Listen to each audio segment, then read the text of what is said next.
The perfect music to bring you into the country of the Aggies of Texas A&M.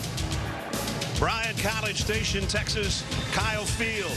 109,000 here to see the matchup this afternoon on this gorgeous October Saturday.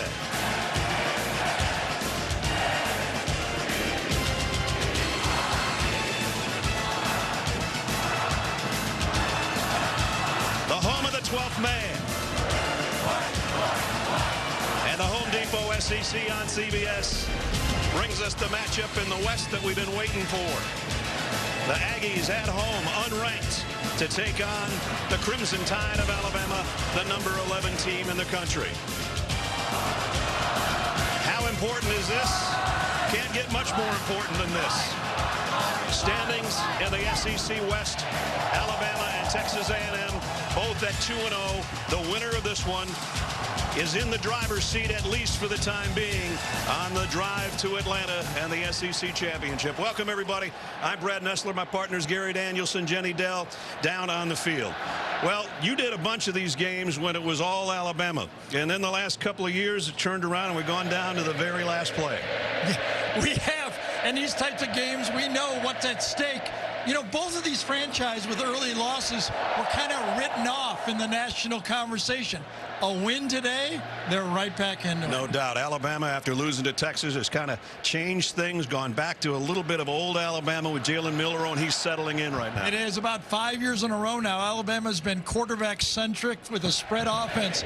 Now it's going to feel back a ways when balance was the word. Jalen Milroe will try to keep this Alabama offense kind of doing what he does best.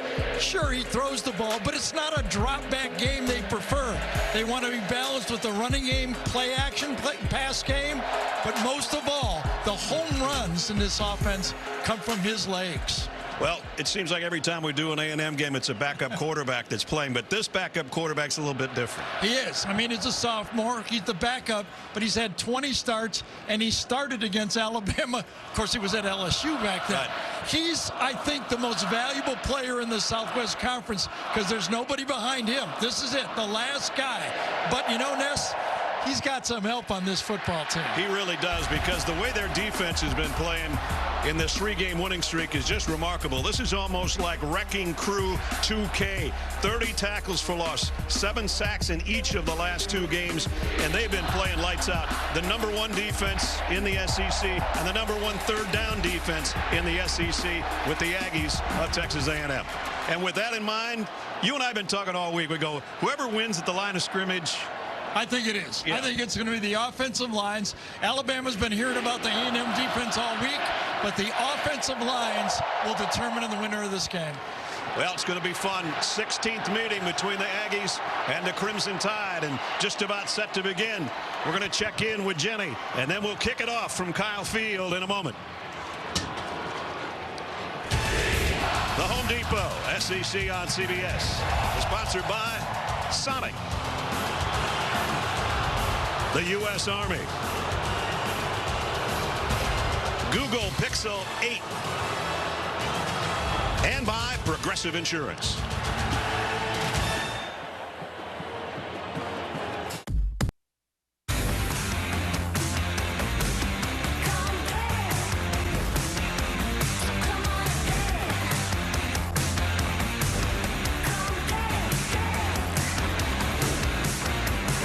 Pretty soon, the stands will start to sway at Kyle Field.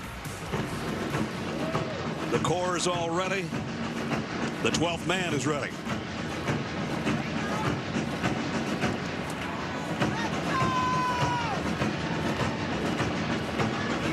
Being around here the last 3 days, the fan base believes in this Aggie team, and they believe in each other.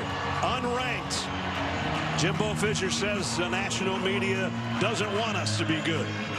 As Gary said, they win today, and they move in to the driver's seat in the SEC West.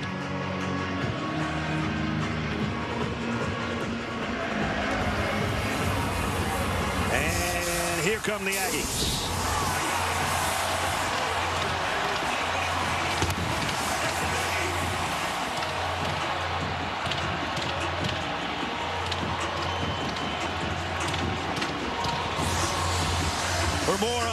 today's third member of our team, Jenny Dell.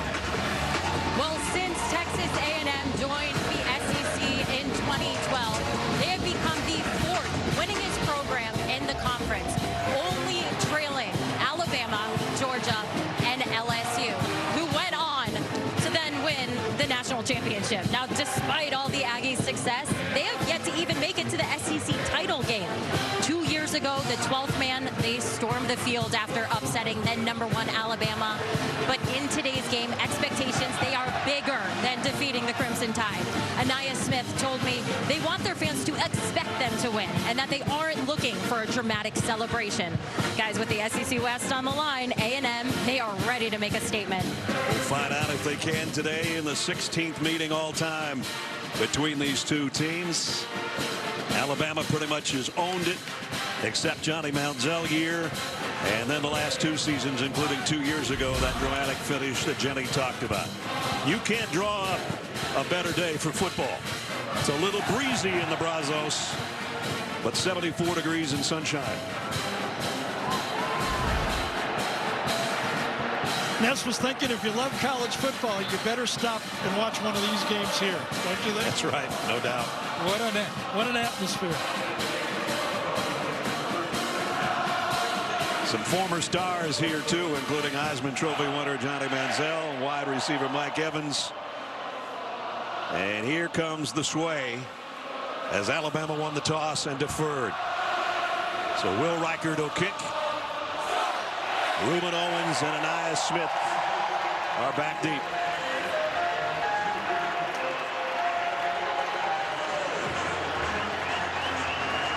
A guy you just as soon keep it out of the hands of is Anaya Smith, number 0.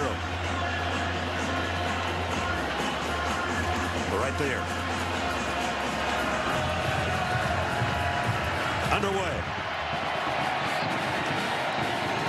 And they'll bring it out to the 25-yard line. And that brings us to our Papa John's starting lineups. And here's the man of the hour, Max Johnson out of Athens, Georgia, and an Aggie by way of LSU. Played as the quarterback for LSU against Alabama and had a pretty good game in his first time out. Anaya Smith, we talked about, not only one of the top receivers, he can play running back, punt returner extraordinaire, a dangerous man from just about any spot on the field.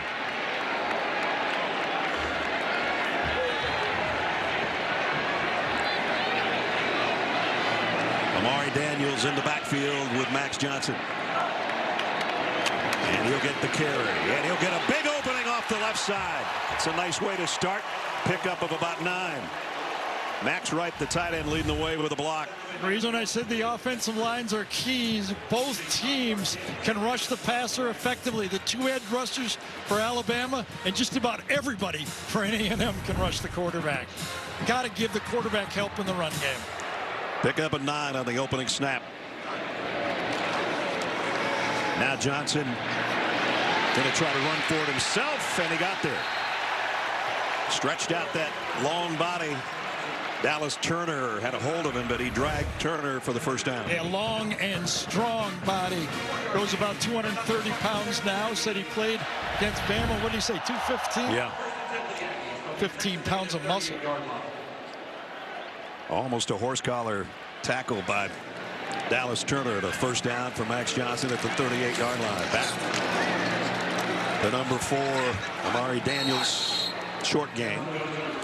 Alabama defensively, and they've been playing much better the last 3 weeks or so too. Dallas Turner already talked about him, 4th in the country with 5.5 sacks. He's maybe not Will Anderson, but he's getting better all the time. Yeah, I think the strength of this defense now, though, is the inside tackle stopping the run. If they can stop this run inside, then that Alabama defense can do what they like to do, matchup zone behind it. Empty backfield for Johnson here. Plenty of time down the middle on the crossing route. Another first down and a lot more. Moose Muhammad all the way inside the 30-yard line. And you hear the chants of Moose on a 31-yard pickup. Just a very simple crossing route against zone. Moose just comes across underneath the zone, and then bad leverage. Misjudged the speed of Muhammad and outruns for the big play. Well, spotted at the 28-yard line, first down. So immediately the offense of the Aggies in Alabama land. Johnson flares it out. Complete. Another good gain. This one's Evan Stewart, his main target this year. I should say both quarterbacks main target for Jimbo Fisher. He's got a good core of wide receivers. He said it's not that deep, and I kind of looked at him strange. Yeah, I thought all 4 or 5 of your guys are pretty good. I don't know who he's been coaching before, but these guys look pretty good. We'll say this about the script for A&M. People that have been watching them all year know they've scored the first 2 possessions of every game this year. Both Moss and Owens now flanking Max Johnson on a 2nd down and 4. He's going to ride the tailback and keep it himself, and he might have a first down. Going to be really close. Tim Keenan was kind of caught betwixt and between right here from this side. He steps out. Watch him step out, but he doesn't know who to go for, and that allows the gash up the middle. Caleb Owens brought him down just shy of the first down. Think about that, Ness. Every game, A&M has scored both first 2 possessions, field goal or touchdown on every game. You win a lot of games doing that. Yeah, that's a good script to start the game. Here's a run. Oh, that's going to be really close. It was 3rd down and about 1.5 feet. Le'Veon Moss is pushed back. We'll see where the forward progress is. I don't think he made it. Good job by Chris Braswell that time. Braswell's known as a pass rusher, but this time he stuffs it then inside the tackle made. Control the edge and allow those linebackers to tackle. Boy, big stop. Can they come up with one more? 4th down, and the Aggies will go. 3 tight end set, and again in the shotgun on short yardage. Johnson had to get rid of it in a hurry. It's broken up. I'll tell you, Dallas Turner gave Max Johnson no time to do anything. So a good-looking drive is stymied by the Alabama defense. Watch 15 Turner come off the edge right here. Bam, in his face, no chance, and great coverage from Lawson, the inside linebacker. He's back, he's healthy, and Bama gets a stop. Good-looking drive until that last play. Alabama on offense when we come back. 4th down and about a foot, Gary. Yeah, remember, it was stop on 3rd down, then play action pass, and the 2 stars come through, and watch that Alabama bench explode. You know they've been hearing about the A&M defense. Right. They got a defense, too. Let's check our starting lineup brought to you by Papa John's. Jalen Milroe out of Katy, Texas, about 80 miles south of here. And the rest of the offense, they're going to need the ground game today. And that starts with Jace McClellan. Whenever he has 50 yards or more rushing, Alabama's never lost.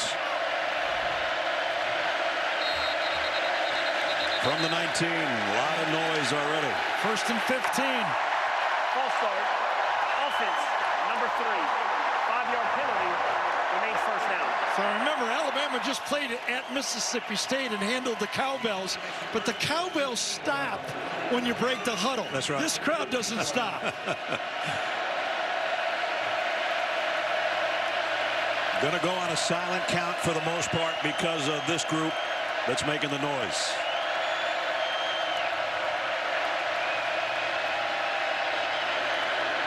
On the ground and going nowhere is McClellan. 2nd down at 15.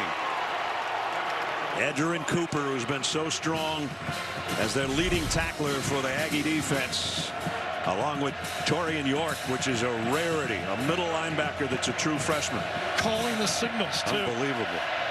Almost never see that. Number 21 right there as you look at him.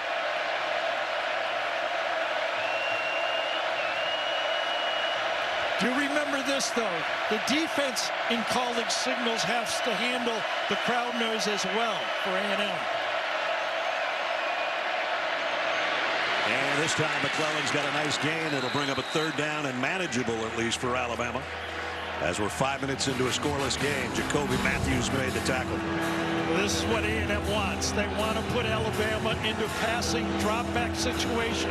They'll bring in their six-man front. Basically, 6 men will look like they're blitzing the quarterback, and you don't know which 3, 4, 5, or 6 are going to come. I mentioned a couple minutes ago in the open, the top third down defense in the SEC, third in the country, and third down and 8 for Alabama.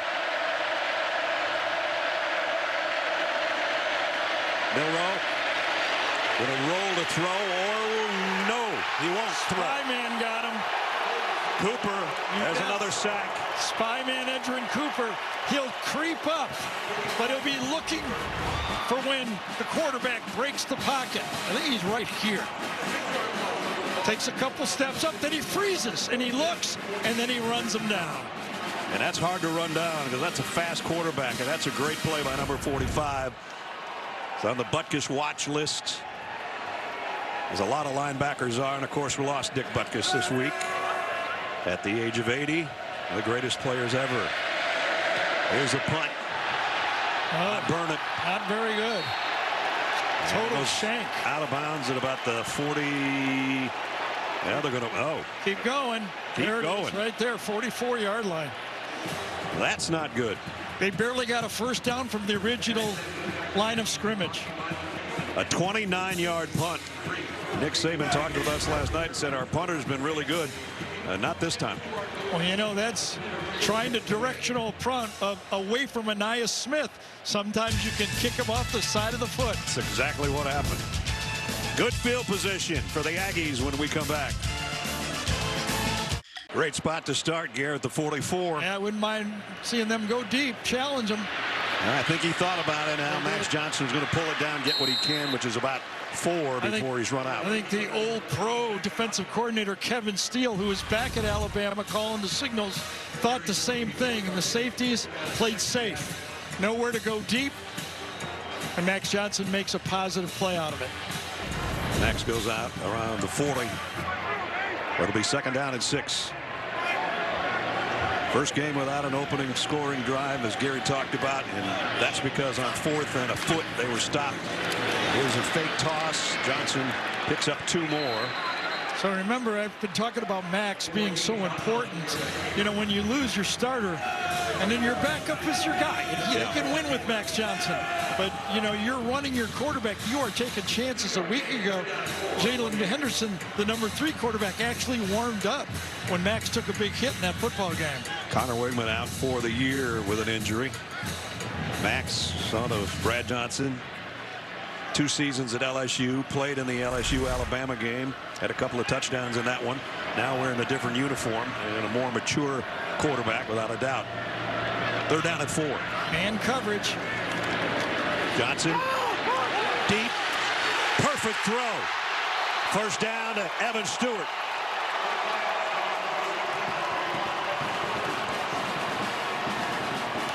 So watch what happens. Petrino on here gives the motion out, and the linebacker follows. You know it's man-to-man. He's got one-on-one to the outside, throws it back shoulder.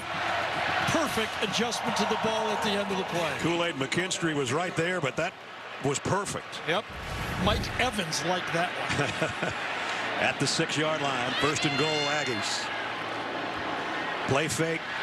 Johnson throws late, and he'll just get back to the line of scrimmage to his brother Jake. So that's the 2nd time Alabama has handled that kind of play action pass, slipping a tight end in the flat, and handled it well.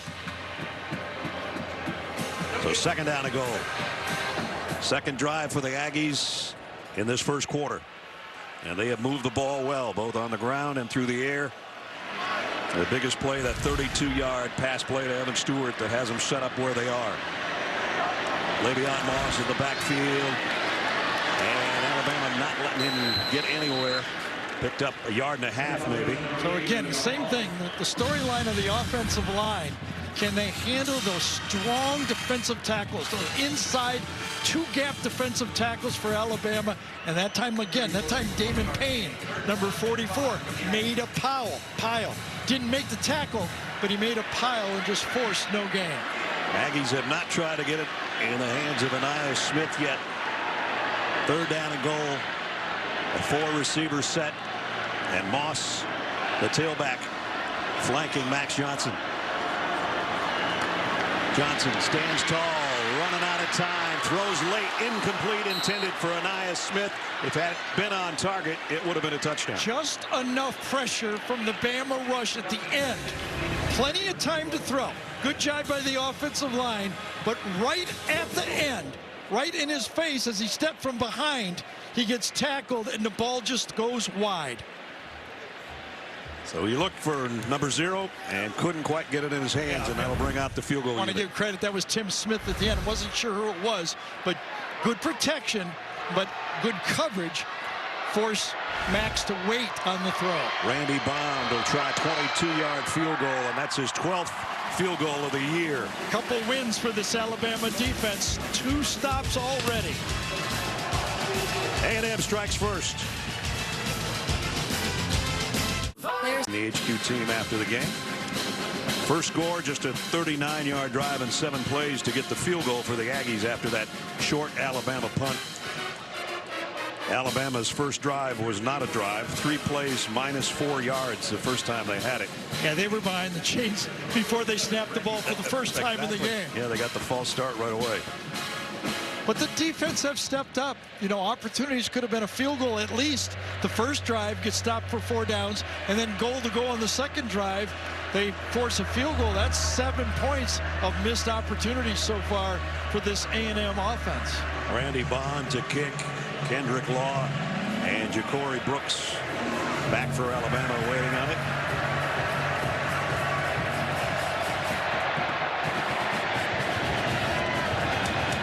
And they're going to bring it out. Kendrick Law. And Law broke a tackle, got across the 25. Nice return out to the 30-yard line. Jacoby Matthews brought him down. Now it's time for Do Project Smarter, presented by the Home Depot.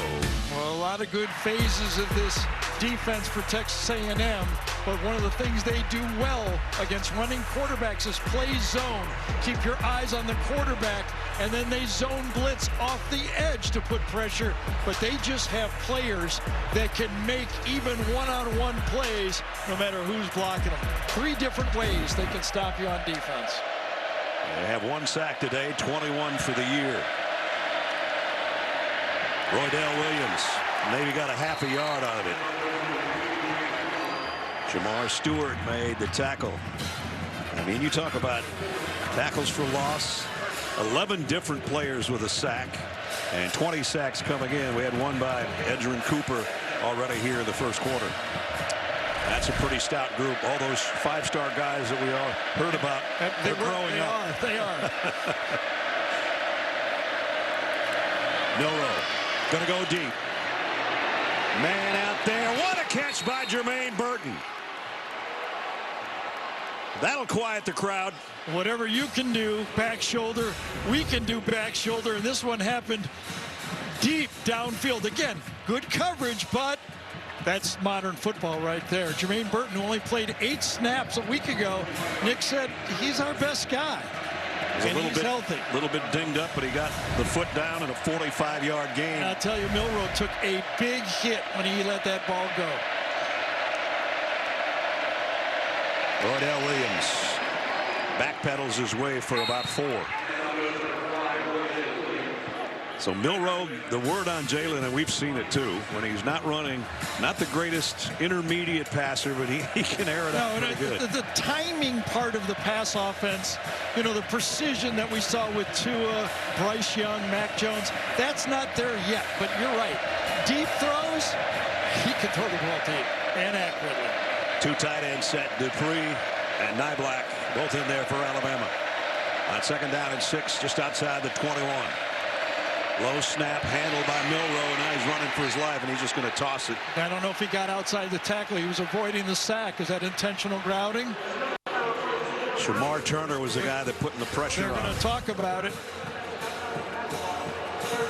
Remember, 2 things have to happen. He has to get outside the tackle box, and a pass has to go across the line of scrimmage.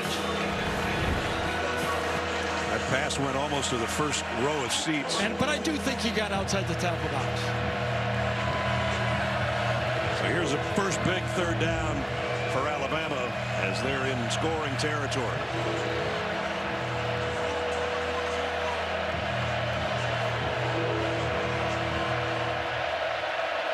Man-to-man look here. 3 wideouts to Milroe's left to the bottom of the screen. Jalen throws sideline. Nice. Oh, incomplete. Burton had his hands on it. Couldn't hold it. So everybody has to help the quarterback here, right? Offensive line picked up, did a good job. Route run, past the first down marker, and catch the ball, and you got a first down. Looks like Burton kind of took his eye off the ball at the end and looked down to see if he got his foot in, and that's when the incompletion happened. The veteran Will Reichert out for the field goal attempts of 39 yards. Number 8 all-time scorer in college football history, and that's why he's pretty dependable. Field goal's up and good. So Alabama got a big play from Milroe to Burton, but then stalled. And on a 4th down, Reichert ties it up with a field goal. Time. No doubt. A lot of people will say that Nikki is the best athlete in the family, despite Brad being a Super Bowl winner and her 2 sons playing here for the Aggies.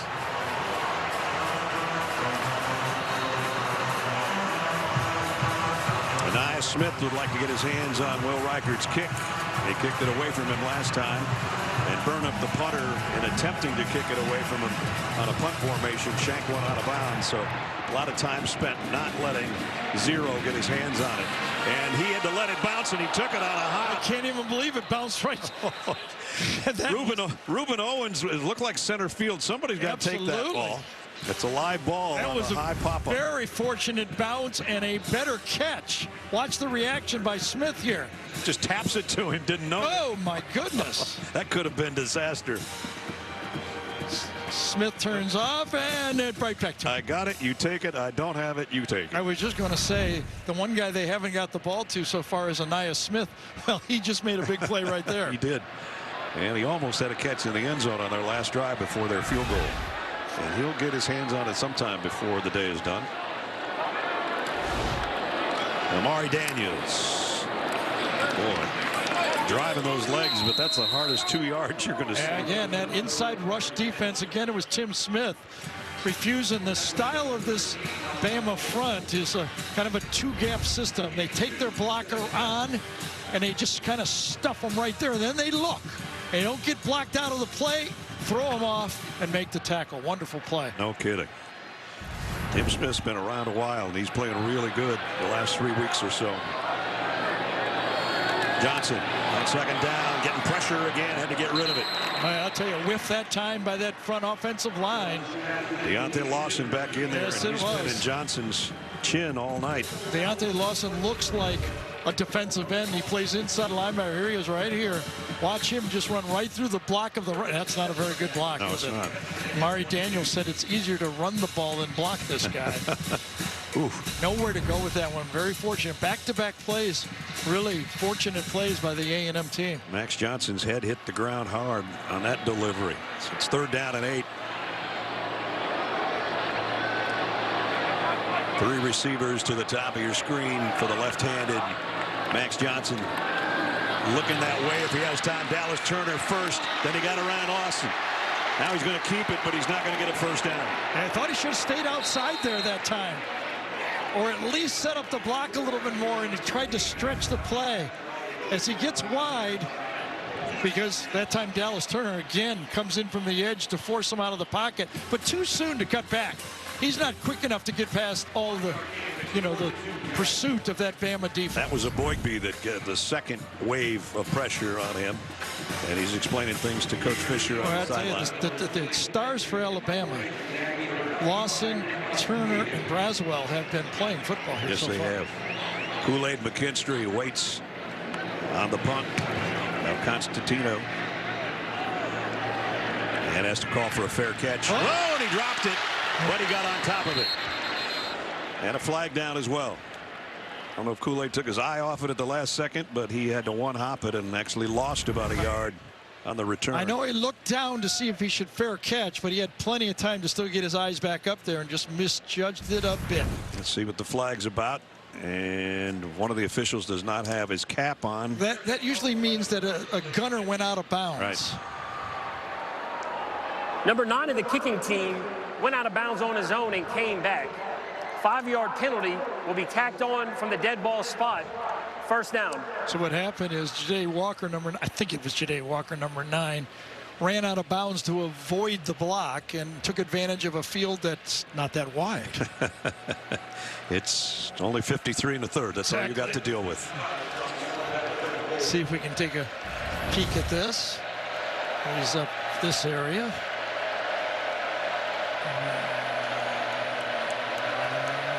I don't know. I didn't see it. I didn't either.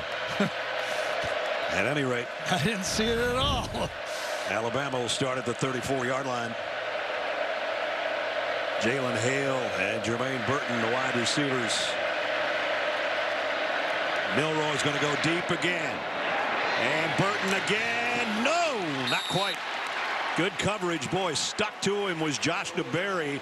Those two have been going at it the whole first quarter. I don't think there's any doubt that Tommy Rees, coordinator for Alabama, feels he's got a matchup there that he can take advantage of with Burton against Josh DeBerry. Second attack, second time a jump ball. Good job by DeBerry, but they have attacked him twice. Tommy Rees leaning forward there without the hat. Offensive coordinator for the Tide on 2nd down and 10. McClellan's going to be knocked down for a loss of about 3. Good job. Josh DeBerry forced it at the beginning. So this defensive line, as Ness told you, like 3 or 4 5-stars, high school 5-star recruits, and now they're college 5-star players.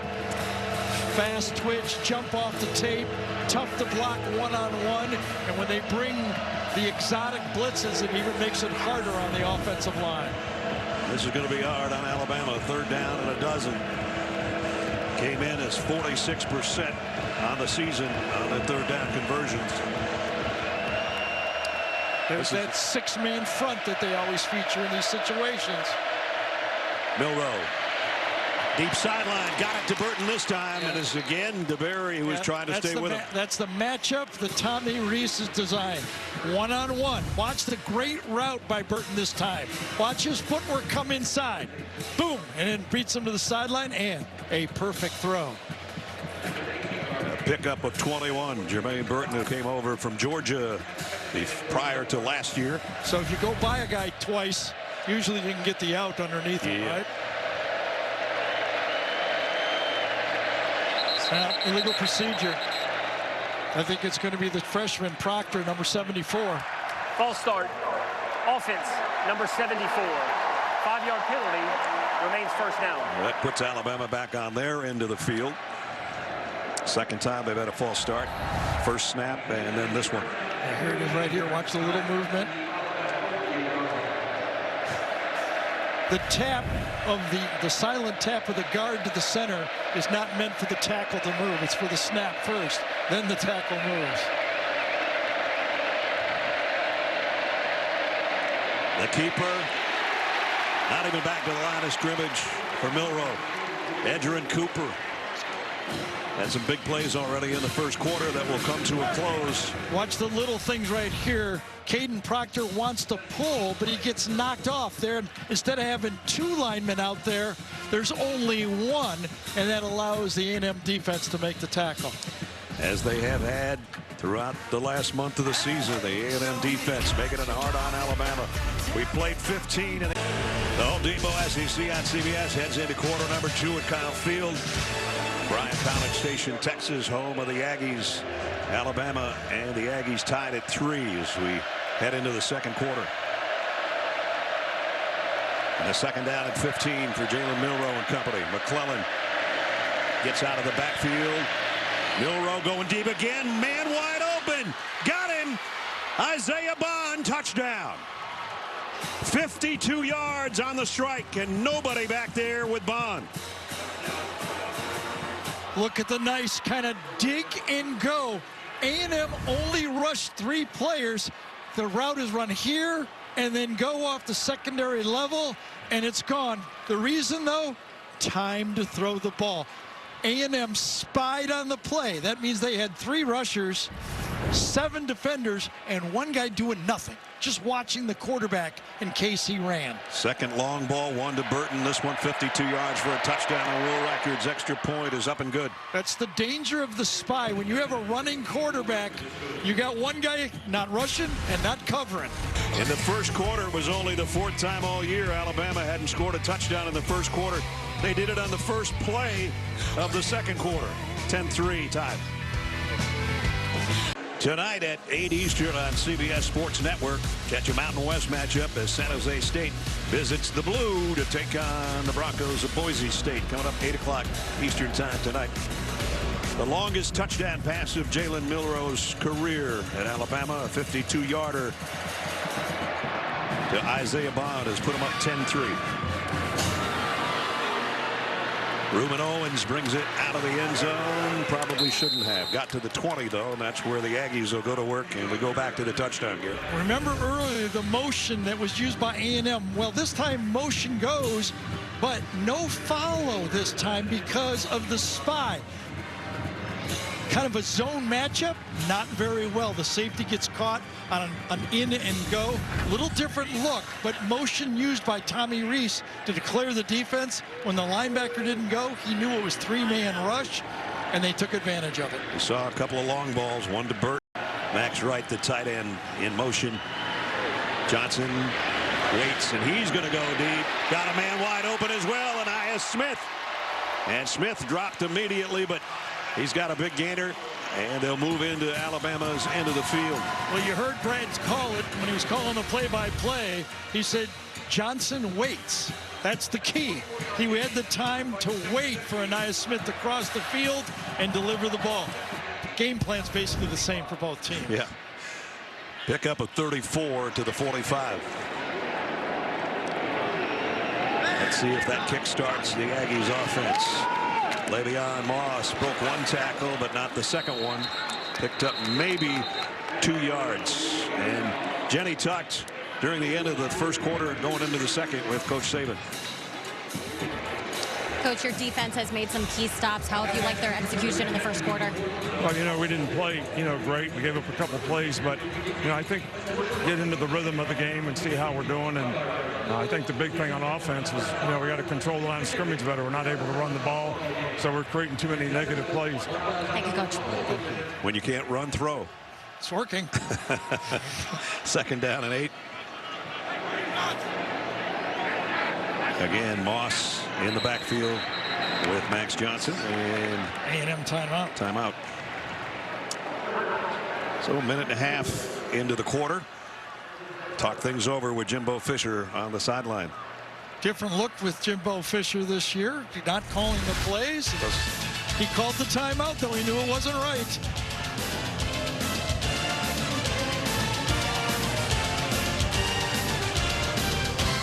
BJ, our condolences on that ball game. Little different look, as Gary said, going to break for Jimbo. Doesn't have that big play card placard over his microphone. Right. And there he goes. He doesn't have to carry that thing around. Like studying for his SAT for years.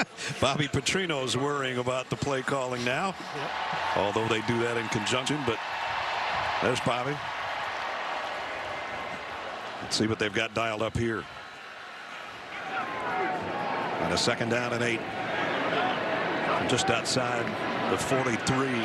Johnson waiting too long this time. Down he goes. And it was Justin Aboigbe. So there's 3 types of sacks. When the defensive line just kind of overpowers their player. There's coverage sacks, and then there's kind of like quarterback waiting too long sacks. I think quarterback waited too long on that one. Me too. 2nd sack of the year for Aboigbe. Big number 92. And now it sets up a long yardage situation. 3rd down and 13. So you need to get that route so he didn't have this long yardage. Get rid of it in 2nd down. Johnson steps up in the pocket, looking to throw. Throws incomplete on the sideline. And it was Ainias Smith. Felt like he stumbled right on the end of the play this time as he got ready to throw the ball.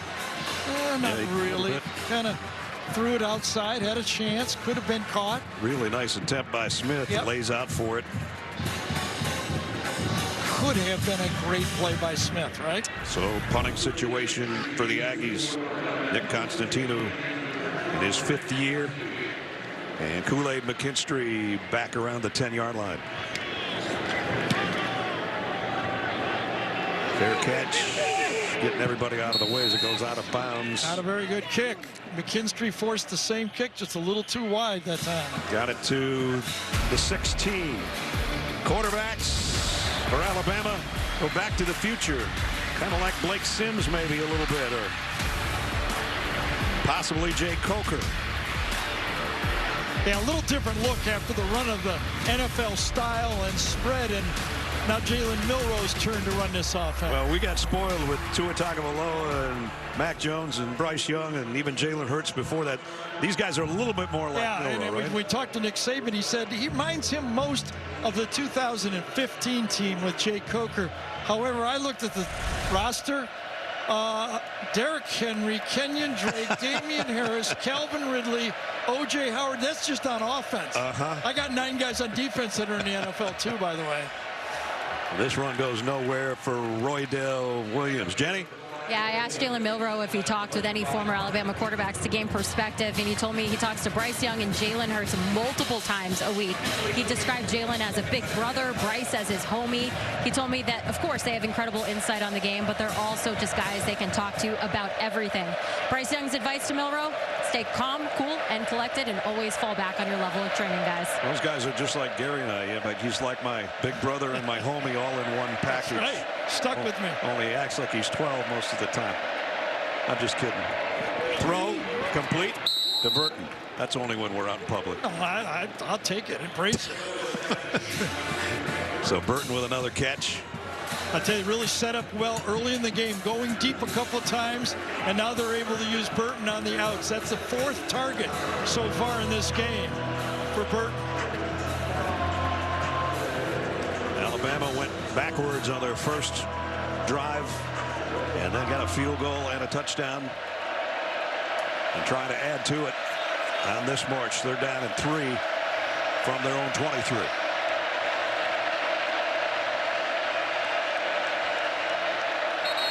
And flags fly. Gonna have a false start. False start. Offense, number 57. 5-yard penalty. Remains 3rd down. So a little rotation. Elijah Pritchard is in there now at left tackle. Played about 15 snaps a week ago in there. And he moves this time. Yep. And that'll get the crowd even more fired up on 3rd down and 8 now to see if they can force another penalty marker. Well, and this is the story of the game. If this Alabama offensive line can pass block this pass rush on 3rd down, that is going to be bad news for that A&M defense. A bunch set of receivers to Milroe's right on 3rd down and 8. Maybe a corner blitz coming. Milroe, and it swallows him up. Fadil Diggs, the veteran. Another sack. And no spying on this play. They're coming after the quarterback. Nice cross here inside, and then the defensive end Diggs comes underneath it. You rush inside and then follow around. Beautifully designed blitz.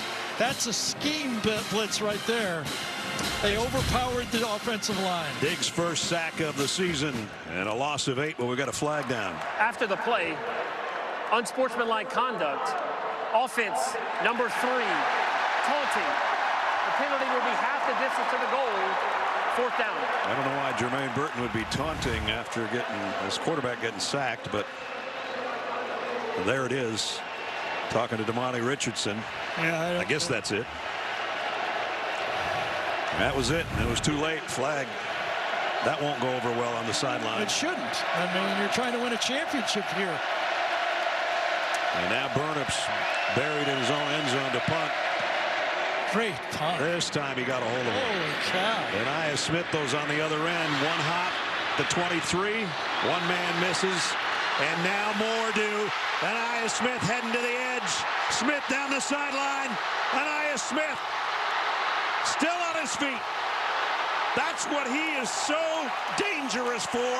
And he just ripped off another long punt return. Well, just like last week, when the one hop on the punt return produced a touchdown, it almost did it again. It seems like the one hop kind of throws the coverage team off, picks it up, and then he goes. Sideline warning. He went 82 Texas yards. A&M. It is their first of the game. First down. So there's not a flag, it's just a warning. Wow, he's fun to watch in the open field. And he was ready to do it. We talked about how he bobbled one a week ago. This is how it looked. Look familiar? I think he's got to just put that in his repertoire every time. Hard to do, but very effective. And that one he took to the house against Arkansas. And then moments ago, just about the same thing. And makes the first couple guys miss. And then he's electrifying in the open field. So this is the third time this A&M offense has been on this side of the field with opportunity to get 3 or 7. Only have 3 points so far. Great place to set up shop at the 22-yard line. Max Johnson Got him. Goes to the end zone. Touchdown, and it's his brother, Jake. Second hookup for those two this year. Uh-oh. Penalty flag on the celebration.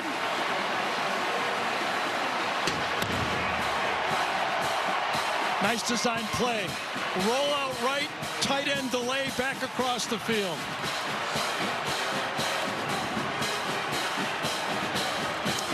We'll get the call here after the 22-yard touchdown pass. So one-play drive after the punt return. Only took 8 seconds to get in the end zone. The result of the play is a touchdown. After the play, unsportsmanlike conduct, offense number 13, defense number 13. Correction, it's offense number 19. Those fouls will cancel off. So Malachi Moore and Jake Johnson getting in a little scuffle at the end of the play. So to be a little more accurate, instead of tight end delay, it's H-back delay, and the number 19 is a pretty good tight end in this conference. One for Georgia, and now one for Texas A&M. So the brothers Johnson that we talked about and Jenny told us about earlier on our hometown connection.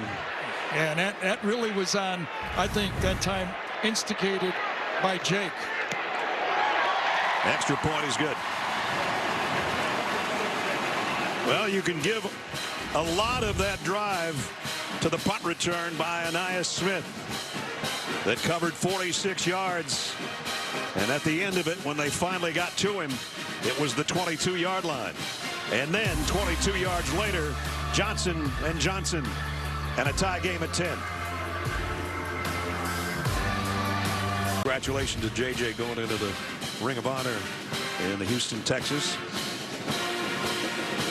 Brothers to brothers, we just saw a hookup. There's some other ones notably along the way. The Flutie brothers, Josh to Abram Booty, Trevor and Connor Knight, and Max and Jake now hooked up for the second time this year on that 22-yard touchdown pass that's evened us up at 10 apiece. That had to be fun for the old quarterback to watch that one, didn't it? Old Brad at this game. Yep. And quarterback comparison so far very similar, really. Some long balls, a touchdown each. Yep. Milroe 5 out of 8.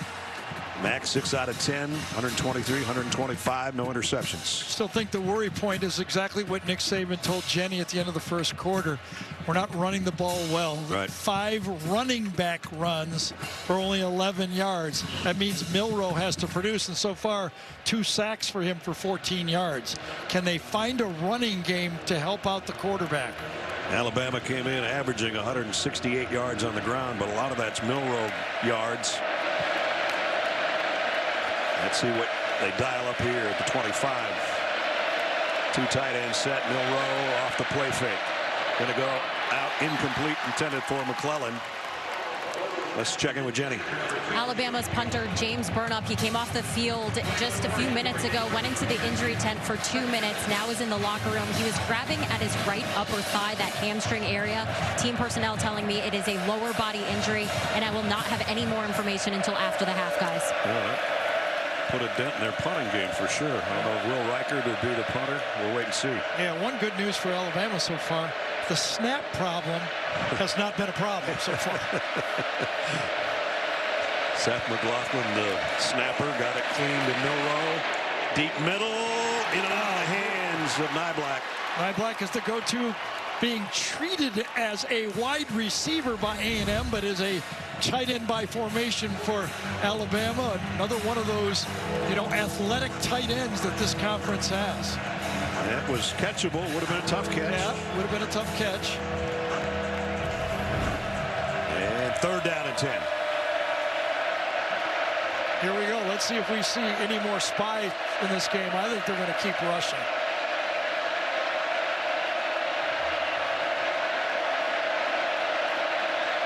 Everybody's in their track stance, but the flag flies and stop the play. I think movement again. J.C. Latham, I think, this time. Yep.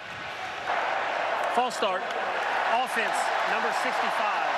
5-yard penalty. Remains 3rd down. One of the things that Nick Saban told us last night was that we worked very hard on the silent count to take the crowd out of it. So far, I think that's their 3rd. What is it? At least 3rd is their 4th pre-snap penalty. Wow. 4 of their 5 so far. 3rd down and 15. And now thunderous noise from the crowd here at Kyle Field.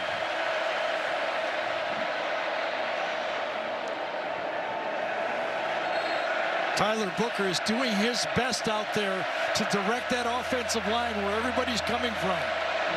Number 52, left guard, is calling out all the signals. Milroe in trouble.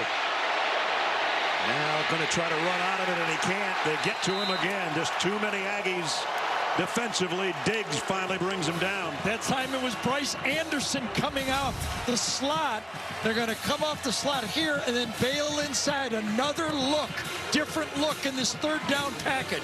Now listen, I saw 2 years ago Bryce Young had trouble with this same package. When you get to 3rd and long, they're coming from all different angles, and they gave him problems with the same look. It's happening again. And Will Reichard will punt here for Alabama from his own goal line. Pretty good kick for a guy that doesn't spend a lot of time punting. But good field position, though, for the Aggies.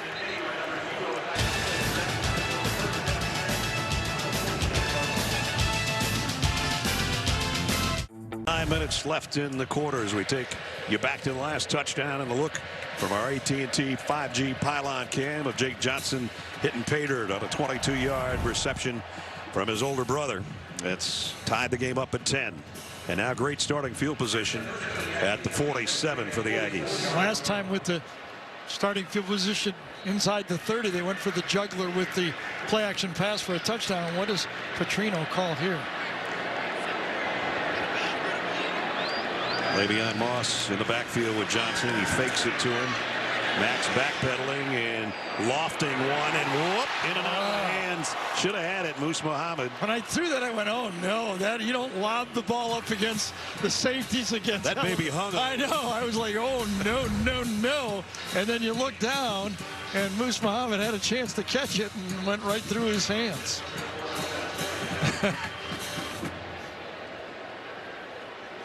We talk about Alabama not being able to run the ball, but the tailbacks, the elite tailbacks for A&M are not running the ball either against this defense. 2nd down and 10. Alabama thinking about a blitz, and they're going to bring it. A run blitz. And a couple yards, and that's it. There's just been no ground game, really, by either team. Right now, we got a quick second here to test your knowledge with today's Aflac trivia question, which is name the 5 players from Alabama and Texas A&M to win the Butkus Award as the top linebacker. You can't do too much Butkus this week, can you? No, you can't. My favorite player as a kid. Yeah. And a chance to spend. In 1 week, I spent time with Ray Nitschke, Dick Butkus, and Tommy Novus. I was like, it was dreamland. That was a good day. 3rd down and 8. Another blitz coming off the edge for Alabama. Johnson stands in, incomplete, no flag. Yes, there is a flag. Okay, there it comes. Contact in the middle of the field. That'll be a first down. I think Jalen Key got his hands on him just as the ball was thrown. Pass interference. Kind of pulled him from behind. Defense, number 6. The ball will be placed at the spot of the foul. First down. So all-out blitz, man-to-man coverage, and you got your safety, Jalen Key, on an inside route, and I think he grabbed on to save a touchdown throw. If you don't get to the quarterback when you rush 6 players, you could have problems. Yep, the little tug, and that produced the fall on the play. Max Johnson took another shot, too, when he let go of that ball, courtesy of that all-out blitz. So first down by penalty. Here's the give to Owens. We'll bring up second down here with just under 8 minutes to go in the half. Dick Butkus never played in a playoff game. The Bears had Dick Butkus and Gale Sayers in the same draft after an All-American career at Illinois, both playing both ways, center and linebacker, 8-time Pro Bowler. Maybe the meanest man ever to play the game. I got a curious question about you. Who went to bed first out of that group? Wasn't you. Wasn't me.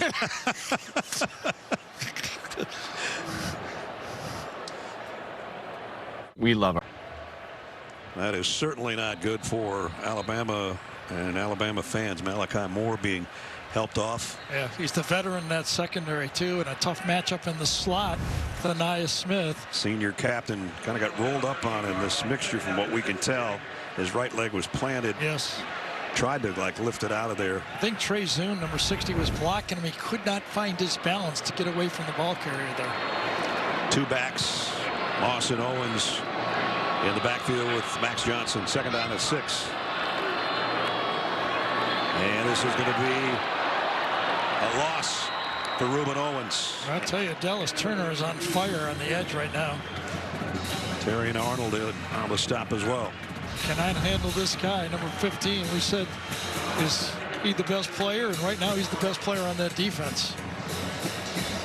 They had a guy 31, Anderson, a year ago, but this time 15's taken over. Yeah, we said to Max Johnson yesterday, at least you don't have number 31 chasing you. He goes, yeah, but I got 15. Yeah, I got 2 of them, 15 and 41. 41. Third down and 10. Alabama thinking about bringing an extra rusher. They will. Johnson throws complete on the run. First down, Moose Muhammad. And Moose gets inside the 25-yard line to the 24. This was a 3-man line, but only a 4-man blitz. So the 2 guys come inside, but one of the defensive ends drops. So only 4 men handled well by the offensive line. We know who else handled it well? Max Johnson. Right in his face was the rush, and he let it go. Pickup of 18. Now back to the ground. Still, it's 2 yards at a time, maybe 3. That throw kind of reminds me of Zach Calzada in that game. Remember the throws he made with the pressure in his face? Boy, he took one shot. We didn't think we'd see him again in the game. That was 2 years ago in the upset of top-ranked Alabama here. That's what the sledding has been like on the ground. Alabama with the sacks -10. A&M only 35. But they're in scoring territory again here in the second quarter with just under 6 minutes remaining. Second down, 8 from the 22. The toss on the edge. Good blocking on the edge. There's their best run of the day. It's going to get a first down before Le'Veon Moss is knocked backward. Yeah, that's the same play that Georgia used a week ago. This time, Max Wright, number 42, is going to get outside, and Jake Johnson is going to get his block. A little toss sweep from that shotgun formation. Used to be from the I formation, but basically the same thing. Max Wright, who got a really nice block on Deontay Lawson, and Lawson still ended up making the tackle, but not before a first down at the 13-yard line. In the red zone for the Aggies. 5 runs, 2 passes. It's covered 40 yards. Another pass that's incomplete. Maybe a little miscommunication on the route there. Kool-Aid McKinstry was closer to it than Evan Stewart was. Yeah, I think Evan Stewart said, if you called the stop route, there's no way I could stop because he's got me covered. I got to go deep. So no back shoulder throw available. McKinstry plays perfect coverage. Number 1 playing on number 1. From our pylon cam as a mouthpiece hits the goal line. Second down and 10. Ernest They've thrown it to him twice this year, both for touchdowns. They keep it on the ground here. Tim Smith will make the tackle. Basically nothing between the tackles for either team to run the ball. Great SEC defense, right? That's what both teams were looking for, or Alabama fans were looking for from their defense. They're getting it, and we've seen it ever since the Miami game on the other side for the Aggies defense. Name of the game, could an offensive line poke holes in that defensive front? Remember, there's a backup quarterback playing for one team and a new quarterback, Jalen Milroe, who still hasn't found his comfort in just being a drop-back passer. 4 wideouts for Johnson here, and Anias Smith way down to the bottom of your screen as one of the biggest plays of the day as a punt returner. Johnson throws Anias Smith to the 1-yard line. Well, Alabama brought 6 people that time. They blitzed, but they disguised it a long time off the slot. Here's the blitzer right here coming in. Time picked up. Beautiful job by that offensive front for A&M. Gave Max Johnson time to hit the one-on-one coverage. So 1st and goal. 2 big plays by Anias Smith. And now everybody bunched in tight from the 1-yard line. Johnson under center. The give to Moss. Touchdown, Texas A&M.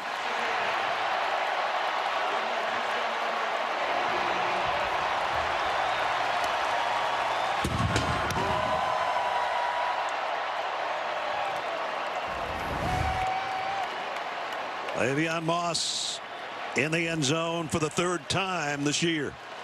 Well, we had the interference call and then the 2 third-down conversions.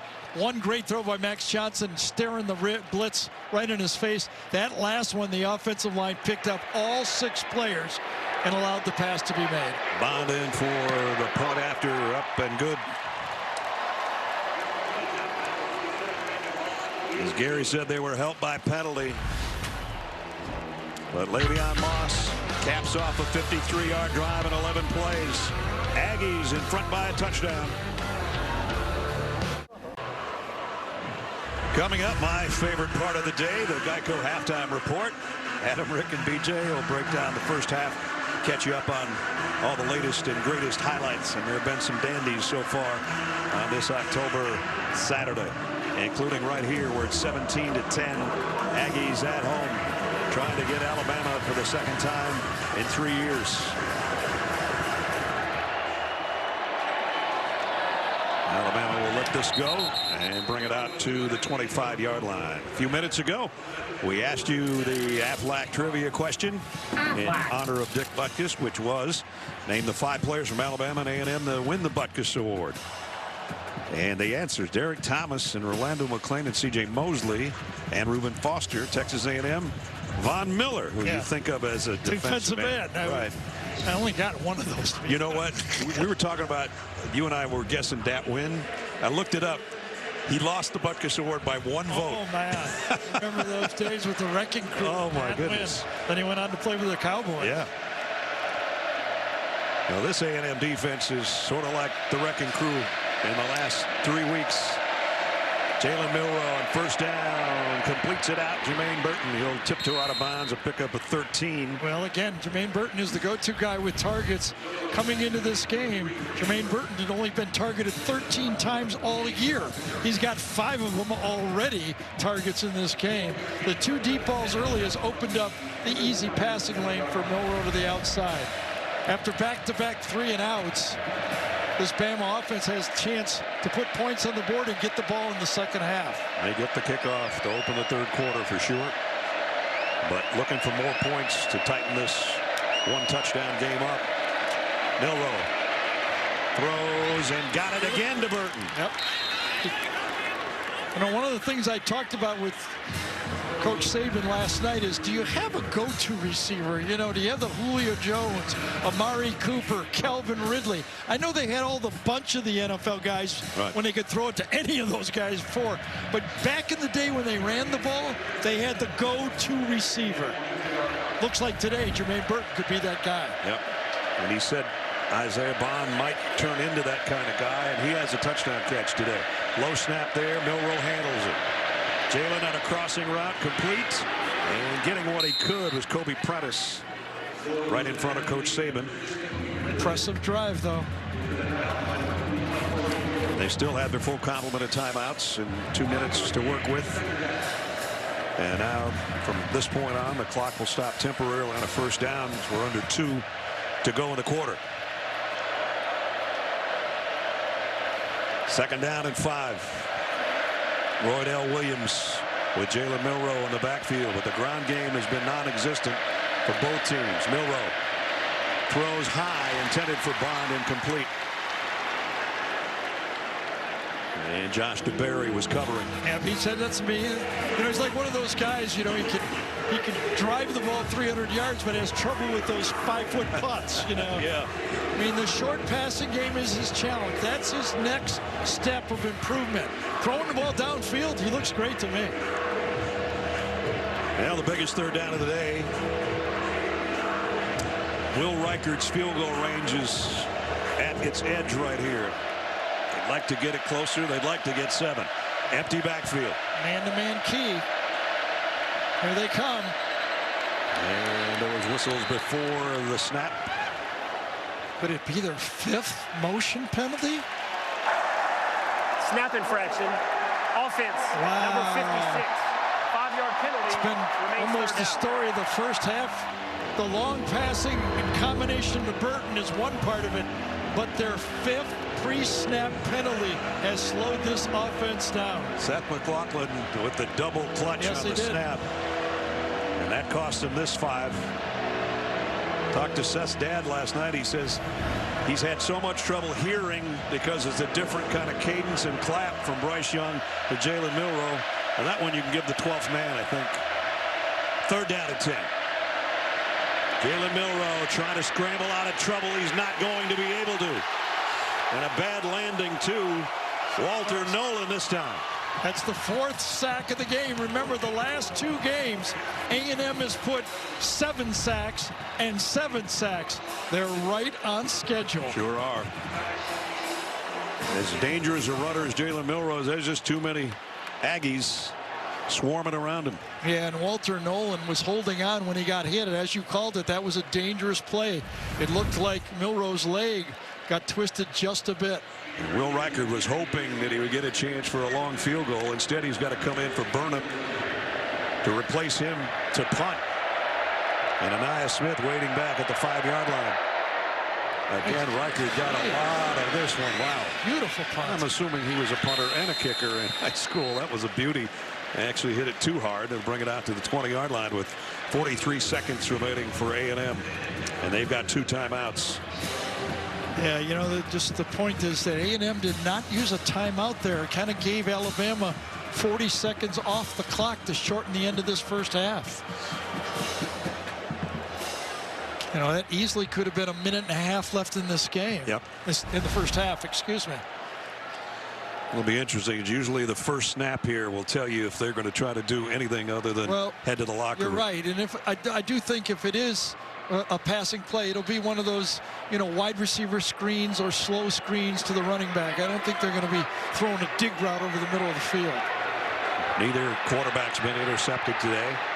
They each have a touchdown pass, and they'll just keep it on the ground. Moss. Yeah, Jimbo might have given away the strategy by not taking a timeout there, right? He'd like to get to halftime 17-10. And that's what it looks like it's going to be.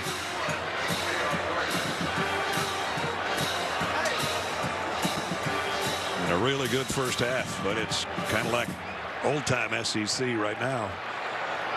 The sledding's been tough on the ground for both teams, and thus it's been the air game of Milroe and Johnson that's provided the points. And the electrifying plays have come from Anaya Smith and the 12th man, causing a lot of false starts for Alabama. Looking to upset the Tide for the 2nd time in 2 years. And right now the Aggies are halfway there. As everybody heads to the locker room, 17-10. And Jimbo Fisher's with Jenny Dell. Coach, can you tell us the strategy right there, not taking that timeout? Well, there is no sense. We're backed up on our 20. They got 3 timeouts left, so if there's a chance you have to punt or give them a chance to keep it back. We're up 7 points coming into halftime. No sense to make a mistake and go. What did your team find that created that separation in the second quarter? Well, I think we just kept playing the next play. Don't worry about the pass mistake. Had a couple opportunities early, wish we could have scored touchdowns, but we just kept playing the next play. Defense made it. They had a couple deep balls, got our composure back on defense, got pressure back on the quarterback. Then Mac, we got some continuity at Max. Max got in a rhythm, started getting the ball out, hit a couple big third downs, and we got the ball to our playmakers. Thank you, Coach. Thank you. That about covers it. End of the half as Coach Fisher heads into the locker room with his team on top by a touchdown. End of the first half, 17-10. Now we send you Adam Zucker in our New York studio for the Geico halftime report. Zuck. All right, Ness. The Home Depot SEC on CBS heads into the second half. Quarter number 3 at hand at Kyle Field, and the hometown Aggies leading 11th ranked Alabama 17-10. Alabama will have the ball first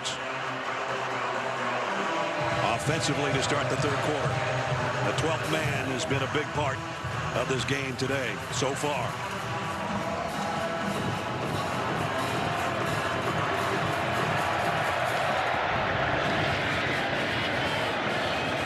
Alabama is going to bring it from about the 6-yard line.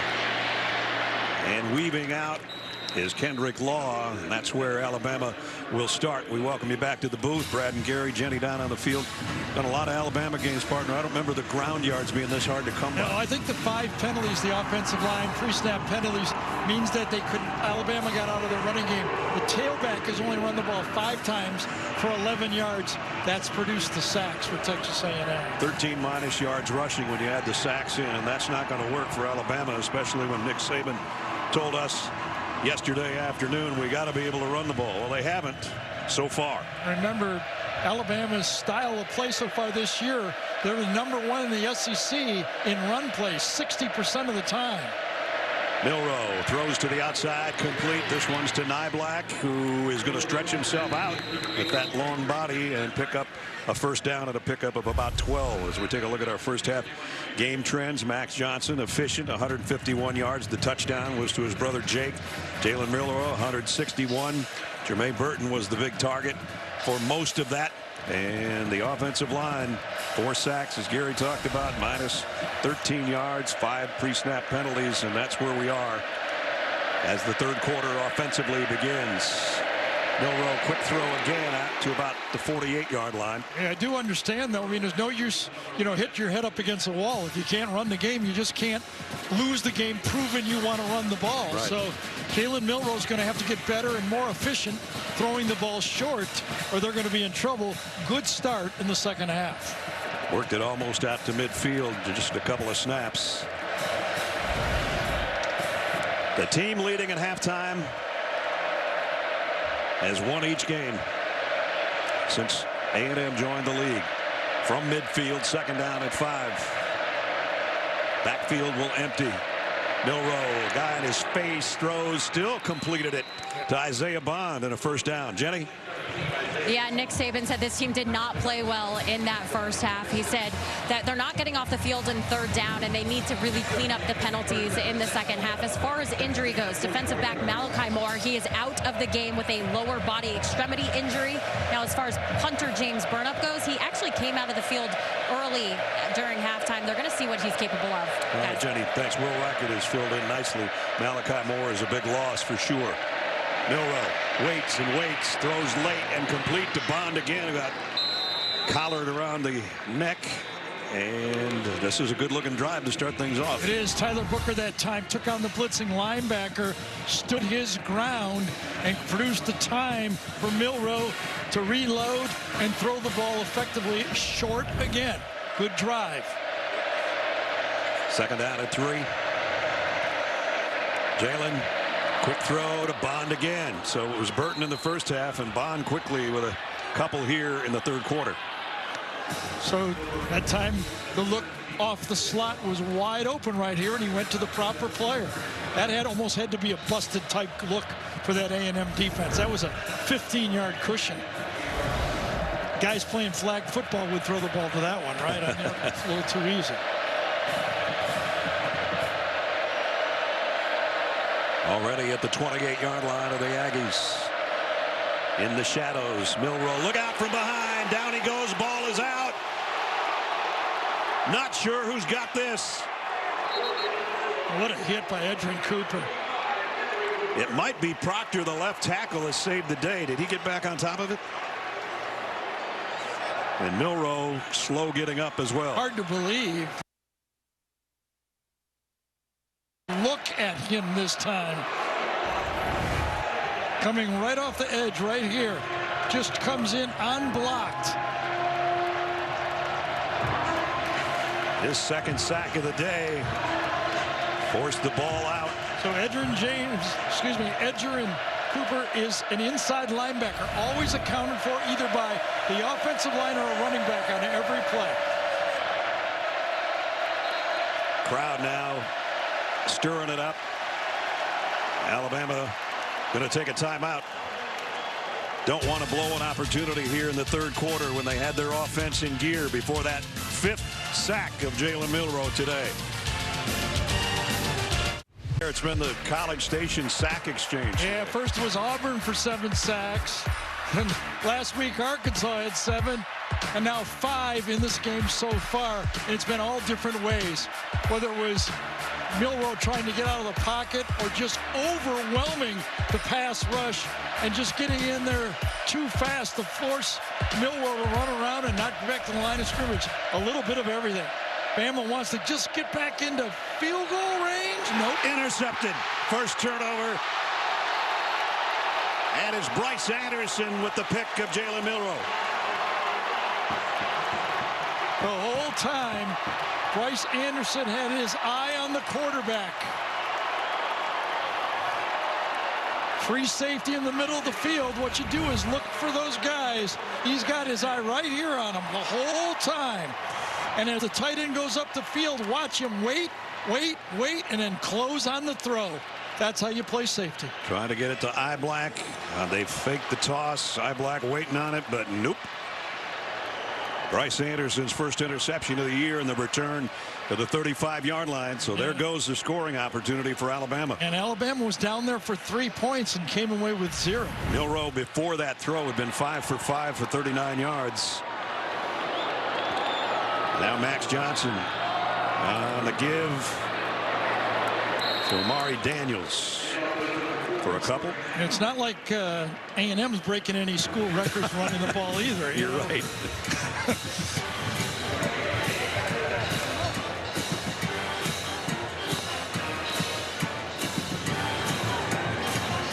Pick up a 2 for Daniels, who stays in there with Max Johnson.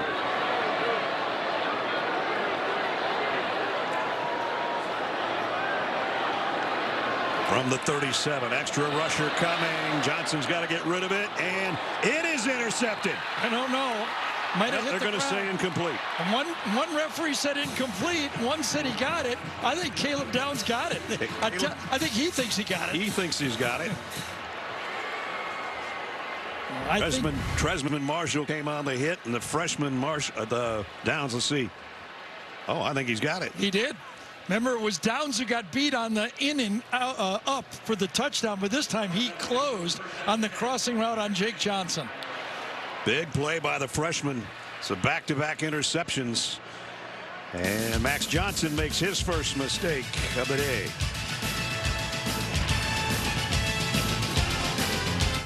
Midnight yell last night here in Bryan College Station. Everybody geared up. Gary went to that, which I was surprised he could stay awake that long. That was me right on the right side over there. If you're wondering on the exchange of interceptions, it seems like Alabama's right where they started. Almost the case. They were at the 37 when Milroe was intercepted. But 1st and 10 instead of 3rd and long. Exactly. Last drive, Alabama did not attempt one pass. So now they're at the 39-yard line.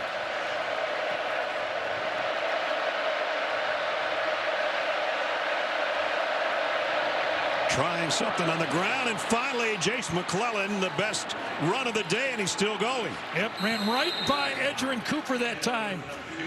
Run blitz was in the hole, and McClellan ran right by him. Watch Cooper come over here and like passing like a train. Zoom right by him. More positive yardage on that Jace McClellan run than negative yardage in the entire first half. He got 15. Two tight ends for Alabama. McClellan stays in there with Milroe.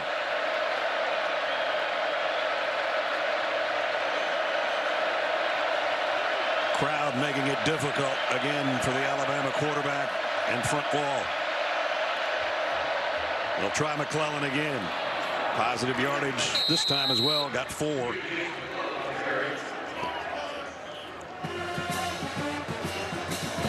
So a little bit of movement the last couple of snaps. We talked about last time it was 3rd and long when Alabama threw the interception. They're averaging 3rd and 9 yards on 3rd down. That's because they can't run the ball, penalties, and throwing from 3rd and long has not worked. They're 1 for 7 in the game. Still minus 3 yards rushing for the game, but it's been at least positive in the last couple of carries by McClellan. 2nd down and 6. Milroe throws to the outside, complete. 1st down at the 10-yard line is Isaiah Bond. And I think it's going to be 1st and goal. Nope, they're going to put it at the 11. The Alabama offensive staff believed that if they could get to the secondary, they would have success. What I mean is, if they stay away from the sacks and long yardage, like they saw the Miami tape, we feel we can get these guys if we have a chance to throw the ball. The Tide can get a 1st down at the 1. So it's 1st and 10 at the 11. Milroe, quick throw to the outside, and that got blown up by a guy that's been picked on today, Josh DeBerry, and he played that beautifully. Yeah, that's where you depend on your buddy to make the block. And this time, Malik Bateson did not get the block, and you hang it out. When you don't get that key block, you're going to lose yardage. Not only that, Isaiah Bond got one right in the breadbasket with a helmet. And he's upset with his partner out there. Well, they came in 16 out of 17 in the red zone, but only 9 of those were touchdowns. That's what they're looking for here to try to tie the game. Midway through the 3rd quarter. Milroe all day long. Still hasn't run. Now he throws late. He had a wide open Burton. So there's the problem. We said he has those intermediate. He's been pretty good the 2nd half, though. And as you said, he had all day long for the first time all game. Beautiful job up front. Looks to Nylek on the right side of the formation, covered, comes all the way back and misfires. If he hits Burton in stride, it's a touchdown. But as you can see, it was nowhere close.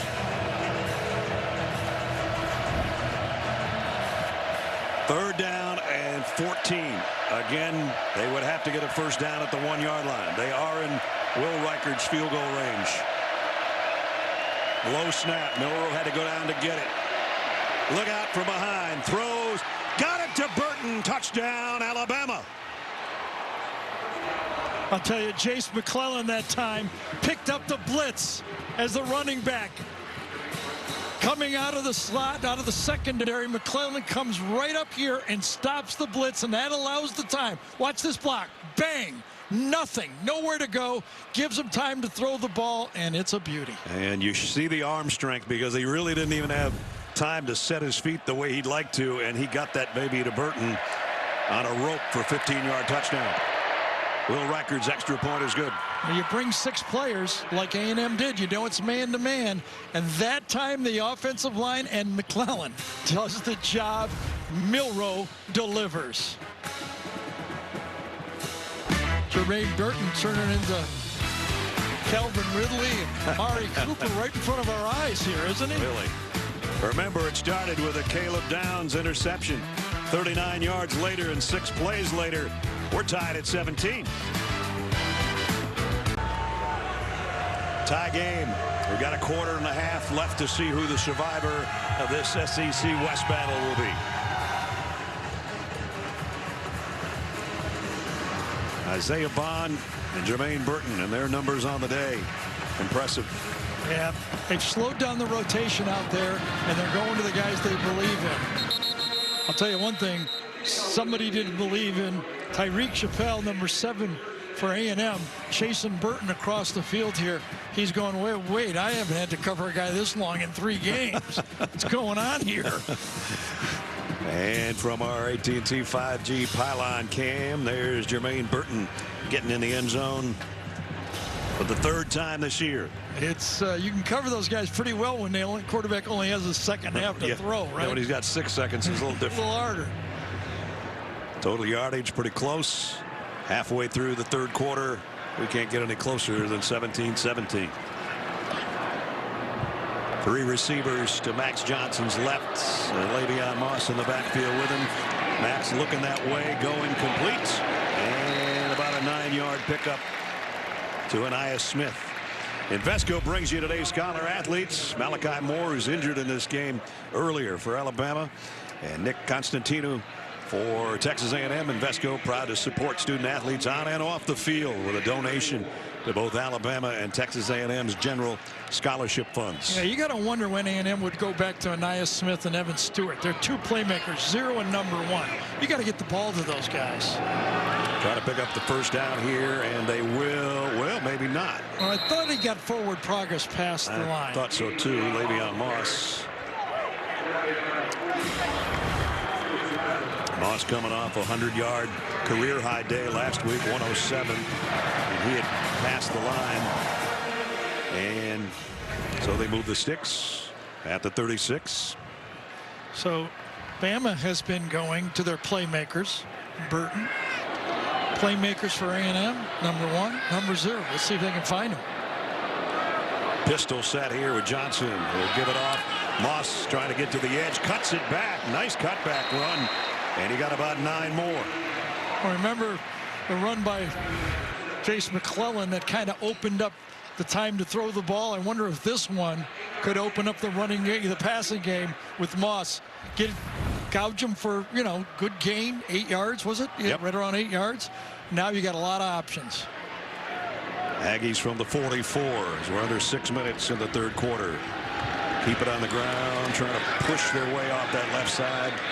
This is somebody's hat came off. I think he got the first down if you look at the linesman's foot. They should move the sticks again. Tim Keenan lost his helmet. He'll have to come out for a play. This is just push on push here right at the first down marker.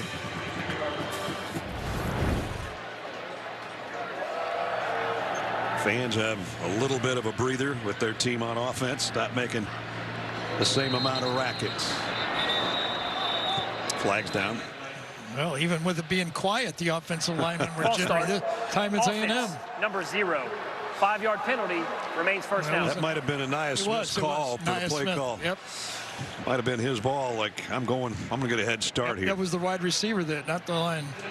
Anais, one of the captains on this team, and one of the guys that could have gone to the NFL, said felt like we had unfinished business and I wanted to play another year with my guys. Coming off that injury, I think he was a smart move. Come back, show the NFL right. you're ready, healthy, and make some big plays. He missed 8 games. He didn't play in this game last year, but he had a big part of 2 years ago when they won here.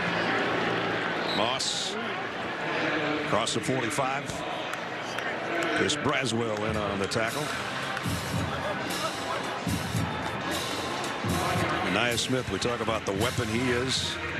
2,000 career receiving yards now. That doesn't. They played him at tailback. Yes. Played him in the slot. He's a great punt returner, a great kickoff returner, and he's one of those guys that's way over 3,000 yards of offense. No matter how he can do it, you want to get it in his hands. Max Johnson backpedaling, throws, and got it to Evan Stewart, the other guy that Gary just talked about. Bobby Petrino kind of thinks old school the way I do. When things aren't going well, look up your best players and figure out a way to throw the ball to them. And throw like that, backing up, as you said. Get nothing on that with his body. He had to be all arm. And corralled? A little bit of a touch on the ground there. And we don't see anybody stopping things, so it's a catch. 3rd and 2, though. Moss looked like he was going to give it back to Johnson. I don't think he got there. No, he didn't get close. And remember, they were stopped on 4th down early in the game. Tough decision now for Jimbo Fisher. Yeah, this is a spot on the field where it can't be a field goal. And yeah, that again, that defensive line, that's what they do. Stuff the play and make the running back. Well, the fans are going to boo here, but they've got to punt. That's just not that's not a good spot. You give it to Alabama at the 45-yard line if you don't get it. That's not good. Well, that's why he makes a couple million a year. That's right. A couple times 6. A little more. And our Invesco punter, Constantino, will kick this one. And did it make the end zone? It did. Nice attempt down there to try to save it. Anderson got in a diving attempt. It'll come out to the 20, though. This game is getting good. Got a whole quarter to go and a little bit left in the third. 17-17. SEC's on CBS and streaming on Paramount Plus. Now the first touchback by an A&M punter all season long. Jalen Milroe, the touchdown pass, and Jenny had a chance to spend some time with him this week. Yeah, after Nick Saban benched him Milroe against South Florida in week 3, Milroe worked on his attitude and mindset during the games, specifically after throwing interceptions. Now Milroe shared his new calming technique with me. If a mistake happens on the field, he takes 3 deep breaths, and with each breath he says the word free to himself. Jalen told me it helps him clear his mental space, allows him to move on, and as you saw, after that interception, he responded with that nice touchdown pass to Burton, guys, so it's working. No doubt, Jenny. Good call. Jalen's exhaling right now, too, but this time he runs with it and gets a first down across the 30. So the true freshman Caden Proctor, who struggled early in the season, few penalties early in this game, but this time does a nice job pushing his guy, Shamir Stewart, past the quarterback and allowing Jalen Milroe to make positive out of a passing play. That's the first rushing play from the pass protection that has been a positive play for Alabama. Good enough for a first down for Milroe that time. And wow, Cooper closed the door on Roydell Williams in a hurry there.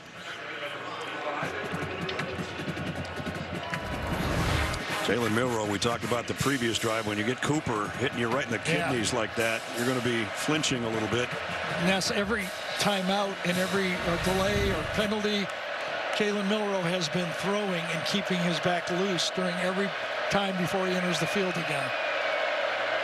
Under 2 minutes in the quarter. Milroe loads, fires long, got a man out there. Burton's got it. Oh boy. All the way down to the 20-yard line. That was really easy. This time, remember the short passes on the last series? This time it's not a sprint, it's a stop and go on the play. Remember, short pass, stutter and beat him. Jermaine Burton having a career game right here at College Station. And that matchup again, Josh DeBerry. That has been the matchup Alabama has been attacking, and very successfully. Look at the numbers on Jermaine Burton. Almost 24 a catch, including a touchdown. That one was good for 46 yards. He has more catches in this game than plays last week. Just about. Nicked a bit a week ago, held him back, could have played, but wanted to save them for this game. I think that's a smart save. Boy, for plays like this.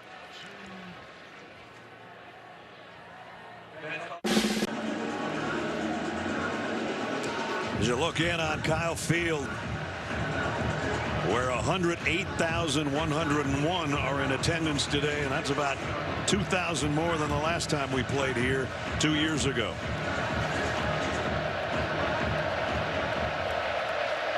First down, Alabama. Right at the 20-yard line after that big pass play from Milroe to Burton. Aggies shifting on their defensive front. Alabama will keep it on the ground. Roydell Williams got about 1.5 yards. Cooper makes another tackle. Final minute, third quarter.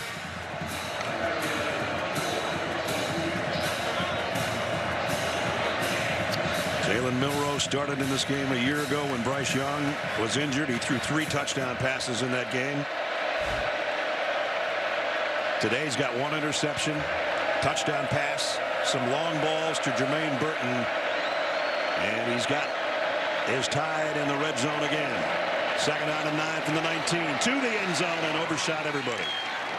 This Alabama offensive line so far this half, they've had the one busted offensive line play where Cooper just plows in there and gets the sack. Other than that, up front, they've been holding their own so far. And Jalen Milroe has been throwing the ball so far pretty well. 3rd and long again. Let's see what happens. Last time they blitzed, didn't get there, and it cost them. Will they do it again? I say no. 3rd down and 9. Milroe looks to the sideline. He's got Nyblack, the tight end / wide receiver, in a slot to the left, and now the backfield empties. Milroe on a crossing route to Burton. Jermaine Burton, touchdown, Alabama.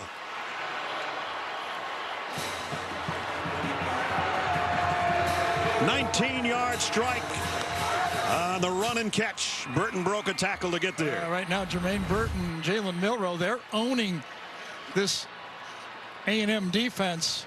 2 open on an easy slant, 3rd and long, and open by 4 yards. Hard to believe, and busts a couple tackles to put it in the end zone. And that short pass, again, delivered perfectly. Will Reichard's point after is up and good. And Alabama has taken the lead by a touchdown on a career day for number 3. Jalen Milroe's 2nd touchdown pass. Jermaine Burton's 2nd touchdown catch. The Tide 24-17.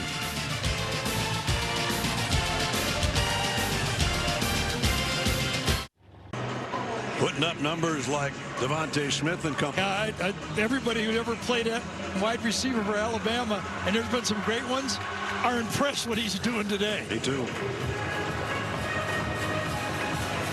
Reichard to kick. Alabama with the lead now. And a fair catch called for. As we take a look at our Ford game changer, and lo and behold, who do you think? Maybe number 3? Well, he's been the recipient of some really nice play calls, stop and goes, going deep, slants, across the field.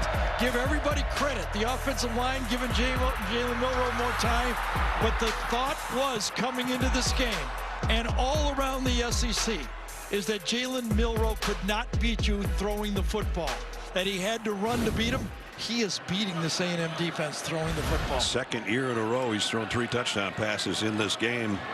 First 5, look at that. Yep. Almost exactly like the total from the first month and a half. I don't know if that was a broken play, but Max Johnson makes positive yardage out of it. And that should bring the 3rd quarter to a close. Well, it was a great 3rd quarter by Alabama. 14 points. The big turnover by the freshman Caleb Downs, I think, really turned the tide for Alabama. Got in field position and took advantage of it.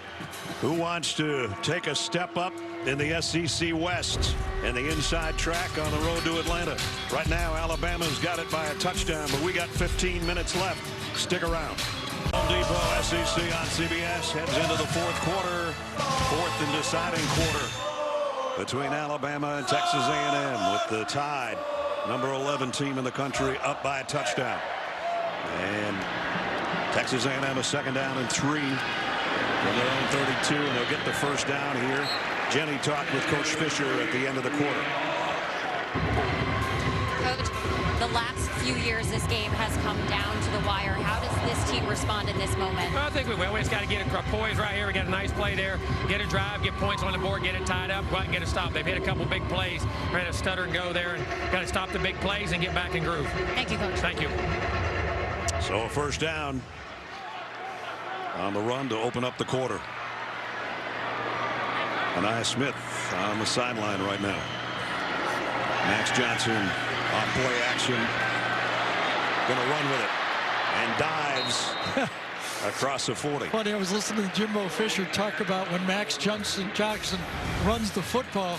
He said, well, it's just the same as it's always been. When you're running as a quarterback, you think touchdown, no. 1st down, no. Get down. Get down. And he said, I don't like him sliding either. When I played, I used to go head first. Well, you don't get hurt as much. He followed his coach in that one, I guess, sure to did. get to the 40. Picked up 3. Anaya Smith back in there now. 3 wide out grouping, all to Johnson's right.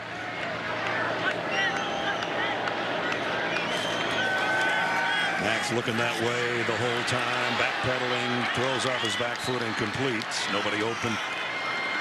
And Chris Braswell gets to him, and he hits the deck. Yeah, Deontay Loss, number 32, did a good job of taking away that pass play.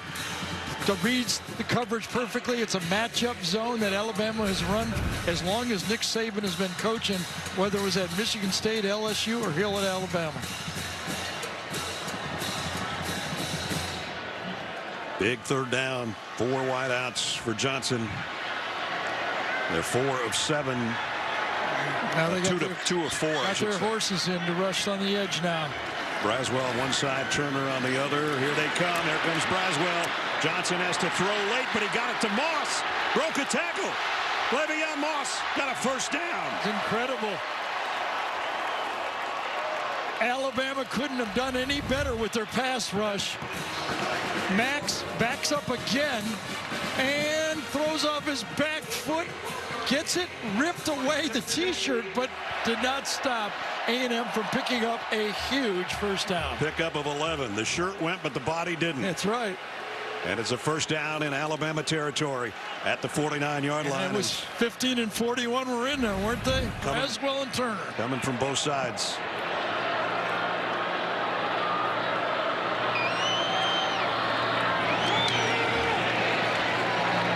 And this is Owens to the 45. So if you're going to run the ball up the middle, your center has to control the nose tackle. That's the key to the Bama defense. Watch Bryce Foster right here this time. Does a good job of getting the seam. Reaches and turns in Timmy Smith to make the play. Not easy to turn Tim Smith. No, it isn't. Either direction. So pick up a 4, second down and 6. Almost 3 minutes into the fourth quarter.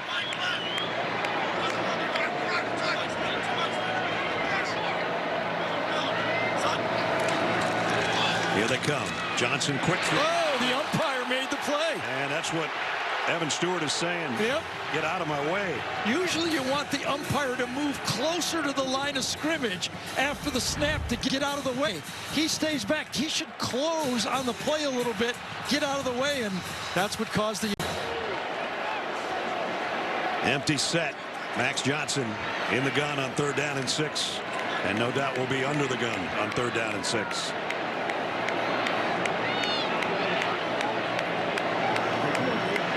Turner's coming again. Johnson going long. Man there. And Smith, but it's broken up at the very last moment by Terrion Arnold.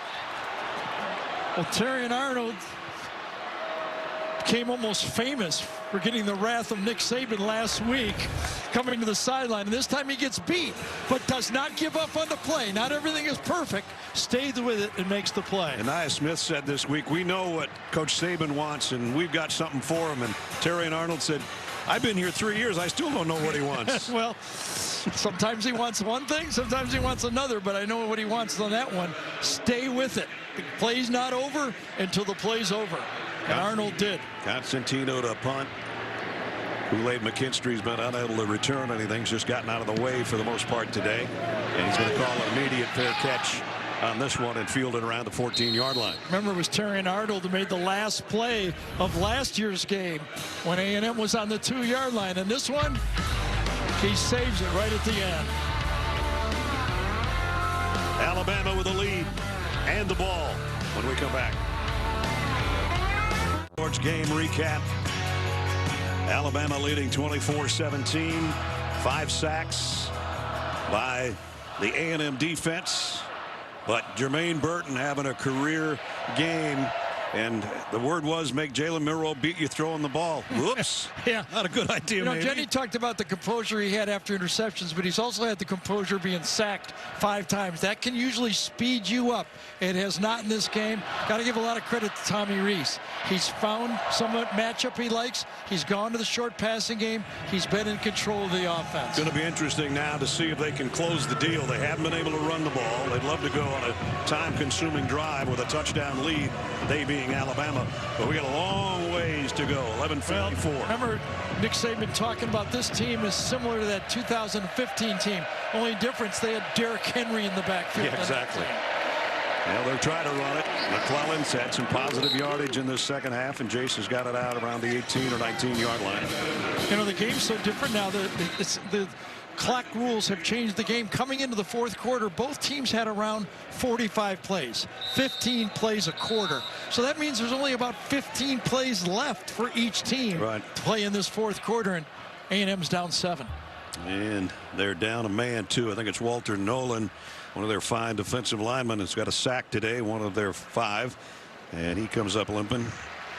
And he'll head out for at least a play unless he can walk it off and come back in. Out of Powell, Tennessee. Yeah, there he is. Number 0. Yep. Oh, yeah, it gets fallen on again. But the blockers from the side. Usually it's not the guy that you're fighting with. It's somebody else from the other side. Or friendly fire sometimes. They're tangled up in there. 2nd down and 6. McClellan stays in with Jalen Milroe. He's having a career game. He's looking for more. And he throws another strike across the 30 to guess who? Burton. Burton lost the ball, though. And it is Texas A&M football. Bryce Anderson again. Had an interception. Now a fumble recovery. Coming across. Plenty of time. Throws to the right guy. Forced out by Bryce Anderson on the play. And then Damani Robinson is the guy who forced it out at the end. Anderson makes the play, and then Richardson pops it out. Jermaine Burton's wishing right now he would have just taken a knee right there and lost it trying to get a couple extra yards. So a golden opportunity for the Aggies. Yeah, very similar to the one. Remember when A&M turned it over to Alabama and they stuck it into the end zone? Let's see what the Alabama defense can do. Can they get a stop now?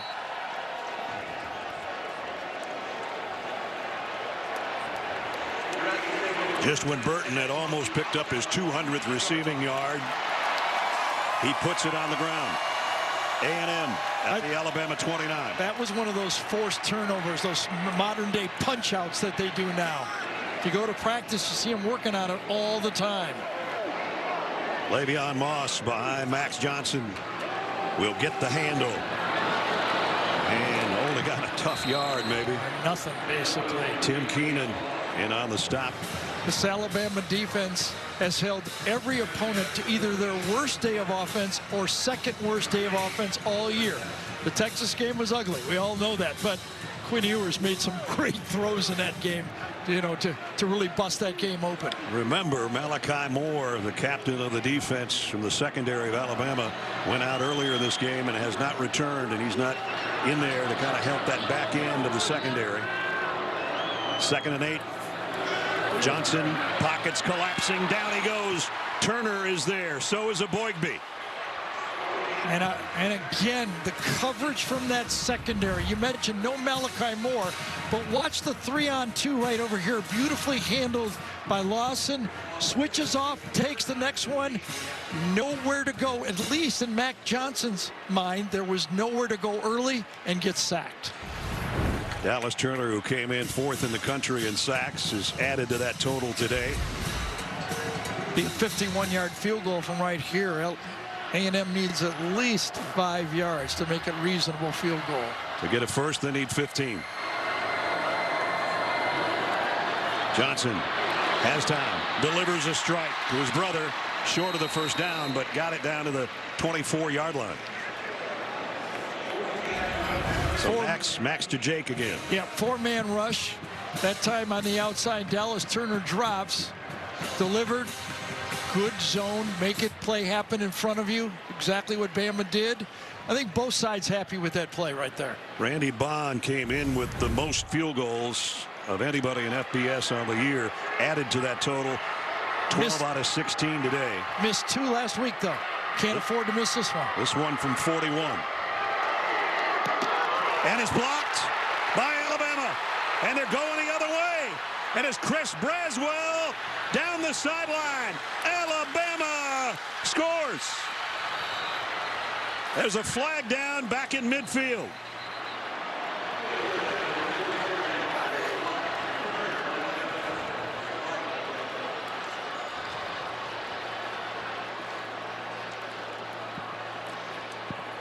Let's see if it's all coming back. But first, we'll take a look at the block. I think Braswell got it. Personal foul, blindside blank. Return team, 15-yard penalty from the spot of the foul. First down, Alabama. I believe Braswell not only blocked it, I think he caught it. He caught it, he blocked it, he caught it, and there's going to be a penalty, so it's not going to be a touchdown. But what a play by number 41, right in the middle. You don't see that very often. And there's the blindside block on the very top of your screen. It wasn't much. No, Dallas Turner kind of nudged him, and it was 15 yards behind.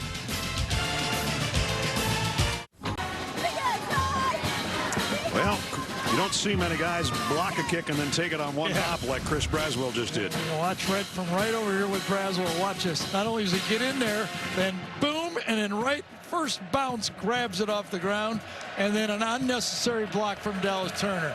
15 yards behind the play. I know it's a nudge, but it's a blindside nudge. They returned to a touchdown into what, 37-yard line. Yep. Playing with a touchdown lead, just under 9 to go. Alabama on offense. Jalen Milroe going for more and going to Isaiah Bond. First down. Well, we wondered if there was going to be an emergence of go-to receivers. We've got our answer, don't we? Yeah, Jermaine Burton and Isaiah Bond have done the job. 17-yard pickup on that one by Bond. And it moves it into Aggie land at the 46-yard line. That puts Milroe over 300 yards passing. Wow, and 3 touchdowns. Yep. Roydell Williams in the backfield with Milroe. Will get the carry. Up the middle, ran into a wall, including Torian York, the middle linebacker. Well, this is a must-stop for this A&M defense. Clock is ticking down. Hard to move the ball anyway. Can't go down by more than a touchdown in this game.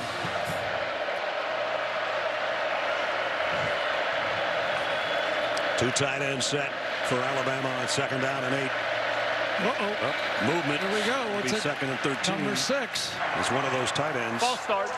Offense, number 81. 5-yard penalty. Remains 2nd down. So this is Dupree on top of your screen there. C.J. Dupree. Yeah.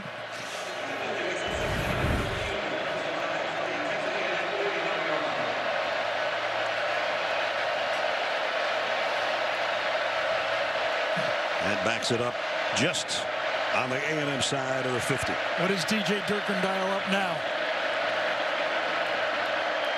They bring 5. Milroe hangs in, throws a little high, and Bond had his hands on it. Yeah, he slipped and fell, and that threw it off that time.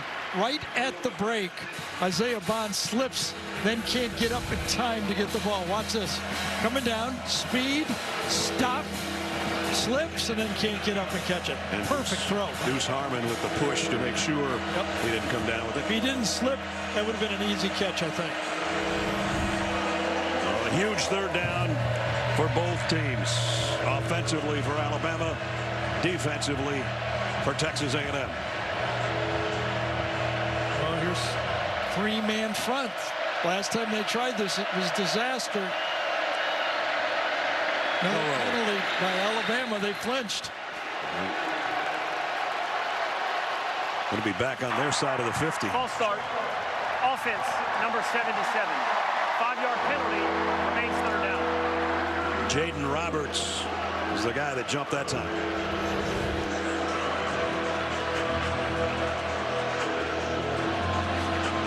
So that time, Nick Saban was saying that the nose tackle moved, and that caused the movement. I think he's got a pretty good argument, to tell you the truth. Last 3 losses suffered by Alabama. A lot of penalties. They've got double digits again today.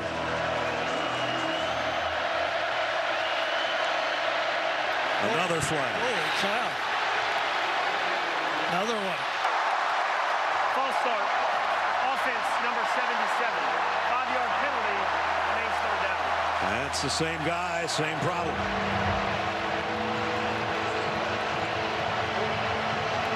And now this 108,000 plus is going to go crazy on 3rd down at 23. Let's see if again whether the A&M defensive line move.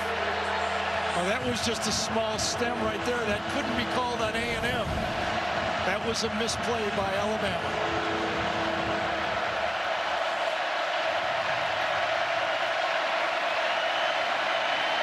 Alabama will keep it on the ground. Chase McClellan's going nowhere. It's 4th down and about 21. Well, the defense, with a little help from the Alabama offense, got the stop they needed. Well, A&M's going to have plenty of time when they get the ball back offensively. And should be pretty good field position, or better than it would have been. I mean, Alabama was on their end of the field until the penalty started cropping up. Now remember, Will Reichert is not normally the punter. James Burnip is, but he's been out since the first half with an injury. Reichert's done a really nice job, though, punting the ball. This one a high tallywagger, and it'll be fielded on a fair catch around the 16-yard line by Aniyah Smith. Here we go. 6:41 left. A&M with the ball, down 7 when we come back. Yes, we do, Zook. Discover how the curse of Ludlow began in Pet Cemetery Bloodlines. A group of friends confront an ancient evil in the terrifying prequel to Pet Cemetery. Now streaming on Paramount Plus, rated R. And this one is going to be at least PG-13 the rest of the 6:41 here in the 4th quarter. 24-17. Remember, a touchdown taken back due to a penalty on an illegal crackback block. And now cracking Max Johnson down to the deck is the defensive front of Alabama. Well, you remember that offensive line problems that Alabama had in the first half? Well, the second half, the problems are with the A&M offensive line. Yeah. And they're being overrun. 0 points in this half. Every throw that Max Johnson has thrown, he had to back up on to let the ball go. And they're controlling. This defensive front for Alabama is controlling the football game in the second half. You saw that replay, 2 offensive linemen falling backwards, getting run over by the Alabama front wall. Johnson goes down, and it's a safety. Well, the ball is actually out too, but it's going to be at least 2 for number 92. At least 2 is the word. And it might be reviewed whether the ball came out, because I think there was an immediate recovery by Alabama. I called safety first and touchdown second because of this. The field is an incomplete pass. Oh, he threw it. But was he in the Offense, grass when he let the ball go? The foul occurred in the end zone. By rule, it's a safety. Well, it's 2. His knee was down, I think, or so was they called holding in the end zone? Is that what they called? Either way, it's either intentional grounding, holding, or his knee was down. Yeah, if you're holding in the end zone, it's a safety. I think he would call it intentional grounding as he let the ball go. Gene Steratore with us. Gene? That is what Dan Goutreau said, guys, that he ruled that it was a forward pass prior to Johnson being down. That's the right call after looking at it. And because there is no receiver in the area, it's intentional grounding, which is a spot foul, and in this case would result in a safety. And that's what he ruled on the field, and that's a really good job of ruling that live on the field, fellas. I don't know how he got rid of that thing in the first place, because he was getting decked by Boygby. Well, I'll tell you, give that Alabama defensive line the win on that series. You're not kidding. Well, that's going to make it 26-17. Really, the whole second half, we've seen Max Johnson, every throw he's made, he's been backing up right now. I mean, he's been backpedaling when he's thrown the ball.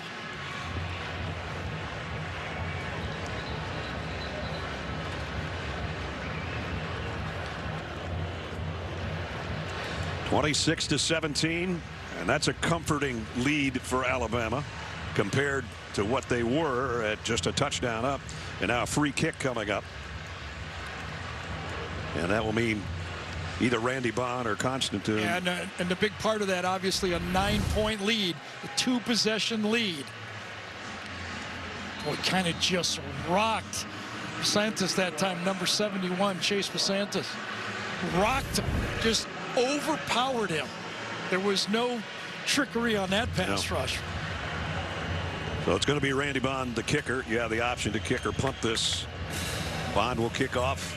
Kendrick Law and Roydell Williams are waiting around the 20-yard line on the other end for Alabama. That's a nice kick. It's Kendrick Law from the 9-yard line. Sidesteps one tackler, swarmed under as he got across the 30, and that's where Alabama with a 9-point lead and 5:48 to go. Coming up before we're done, it's a play of the game presented by Jersey Mike Subs. I would think maybe number 4 would be involved if this lead holds. I'd pick him as my player of the game. Listen, you're going in the huddle, or if you're the coaches, you're telling your playmakers, the guys who have the ball, okay, hold on to the ball. Yes, we want first downs, can end the game. No turnovers, no penalties. Let's do it clean and see if we can put this game away if you're Alabama. The no penalties has been a problem. They've had too many. He'll keep it on the ground. Chase McClellan got 2 or 3. A&M's got all their timeouts remaining. And the clock winding down under 5.5.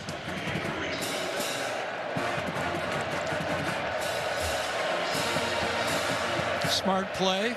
Use that play clock. Meanwhile, the Aggie defense that was so stout in the first half knows they need a stop for Jimbo Fisher. Trying to force a 3rd down and long or get off the field, give it back to their offense. Blitz coming from the corner. McClellan will just run it in the middle of the pile for a yard or so, and that's all. It will be 3rd down and about 6. But we're under 5 minutes. Jimbo Fisher decided not to use his timeouts on this set of downs. Well, this is a stop they've got to have right here.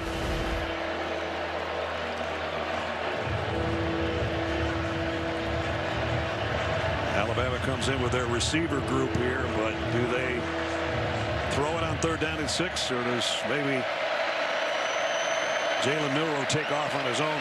He hasn't run much today. He's going to have to run for his life here. Well, he's very fortunate to hold on the ball that time. Devontae Richardson.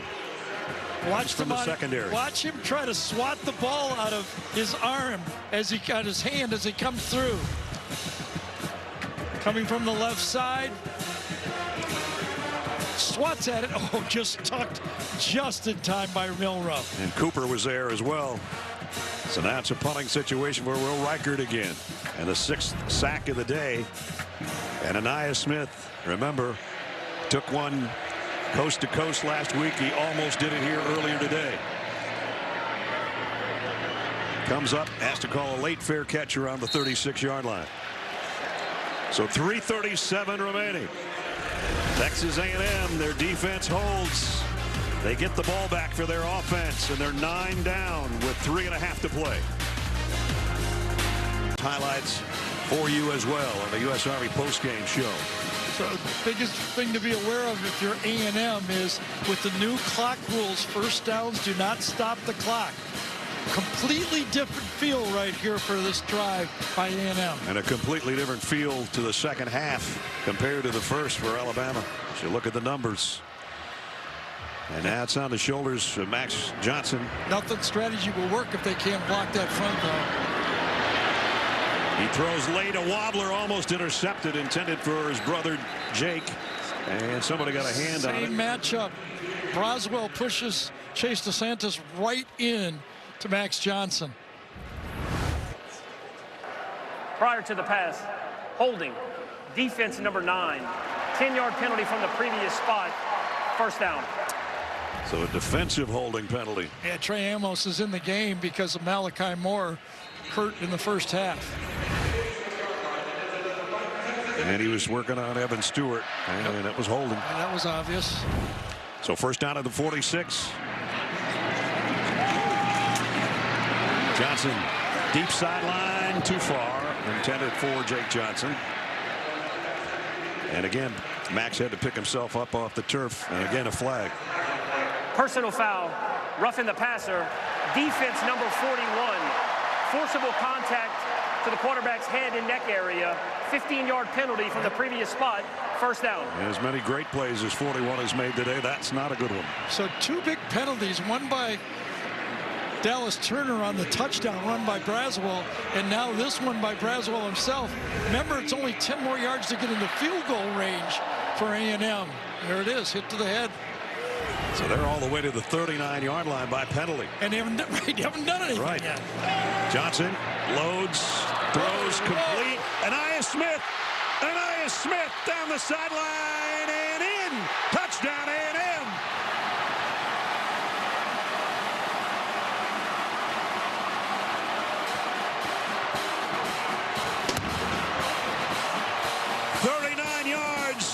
On the catch and run. The Alabama corner, not sure who it was, went for the ball instead of making the tackle. Yeah, it was McKenzie right there. Kool-Aid McKinstry goes for the ball to try to knock it out. Instead of making the tackle, turns into a touchdown. And he did not step out. Nope. They're looking at it again. Did his toe scrape before he got there? I think his right toe might have scraped. Right there. Gene's, oh, you can't tell on that look. Nope. Can't tell at all. Gene Steratore is with us, but unless we get a different look, I don't know if Gene's going to have anything we don't have. Does his right. Tell you what, guys, from one peek I felt the same thing. You got a pretty good look there from our low end zone. And I think that right foot definitely slides in the white. Now the question, or what they'll look for, is where is that football? Right. Yeah, Gary, where is he extending? I think we might be just outside of the 1 yard line, 1.5 in that area when that toe drags. But they'll piece this together and put both of those elements in. There's a great shot by our camera guys right there. It's going to be almost looks like right 1.5 yard line is the call. That right toe, he looked like he was in until the third look. That's a big play for Bama because it buys time. Mitchell Wilkins is our replay official as we get another look. Anais digging up some dirt right there that he wishes he had back. Well, what an effort. Yeah, Kool-Aid went for a strange play there. Tried to snap it out of his hand and ended up releasing it down the sideline. The runner's right foot touched out of bounds prior to the ball crossing the goal line. The ball be placed at the 2 yard line. First and goal, Texas A&M. So it's a 37-yard pickup and first and goal outside the 1. Yep, there it is one more time. And this, I think, forces A&M into throwing the ball. They can't afford to run the ball because they need to keep their timeouts. So if it's not good, at least the clock will stop. Crowd doesn't like it, but call was the right one. But still a huge play. I think at least the first 2 calls by A&M will be pass plays.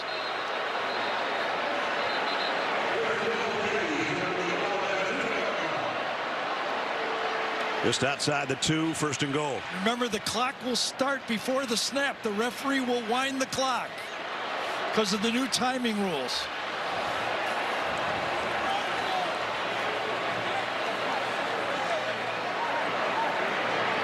Ernest Crownhour is in as a fullback in an I backfield. He's caught 2 passes this year. They were both touchdowns at the 2 yard line. Johnson throws incomplete. Closest guy was Noah Thomas. Second and goal.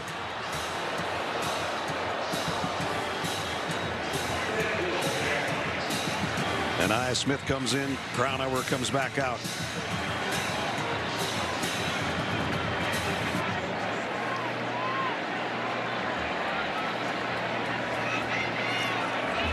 Noah Thomas and Anais Smith to Max Johnson's right.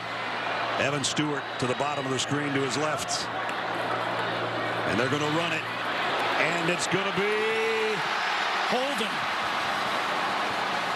A flag.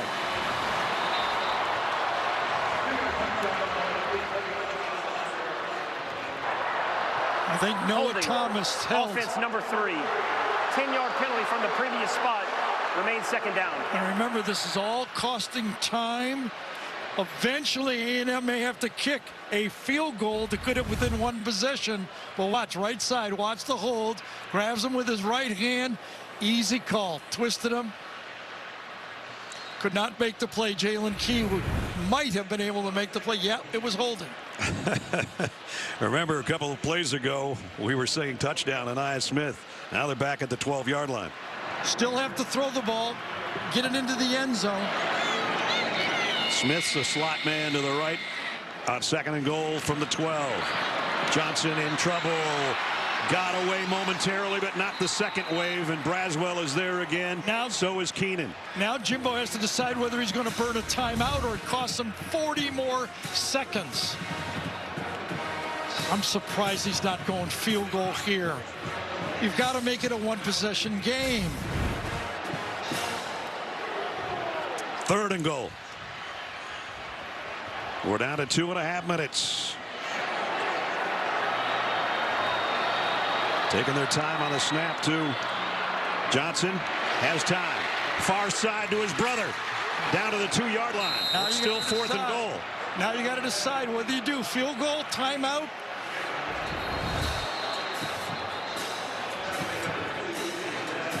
Nice throw and catch, but it's still 4th and goal at the 2. Yep, what a which stop. is where we started all this. Yes.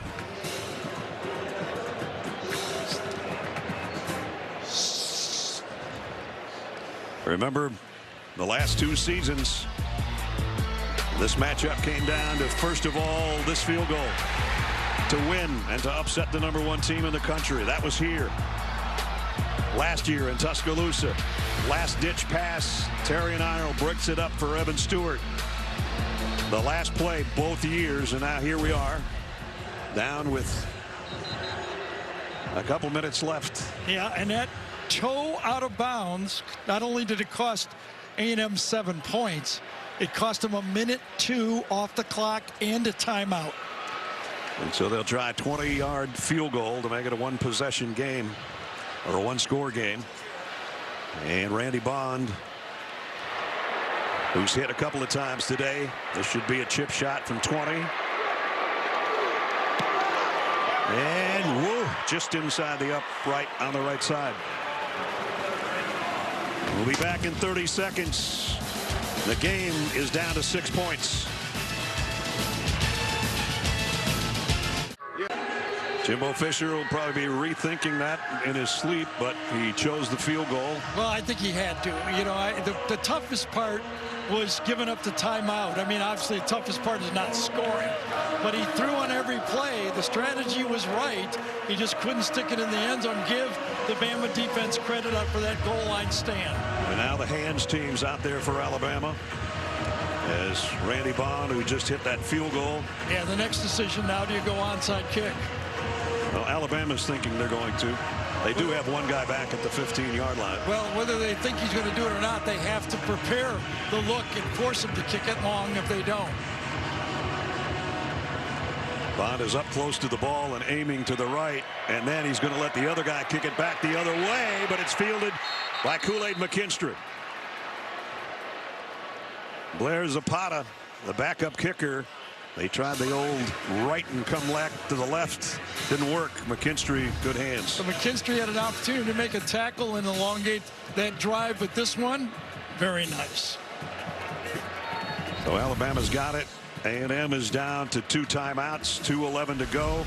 Alabama with a lead. Alabama will take the lead if they win this game in the SEC West Division standings, and that puts you on the inside track to the road to Atlanta, as A&M and everybody else will have at least one loss. But we still have a couple minutes to go.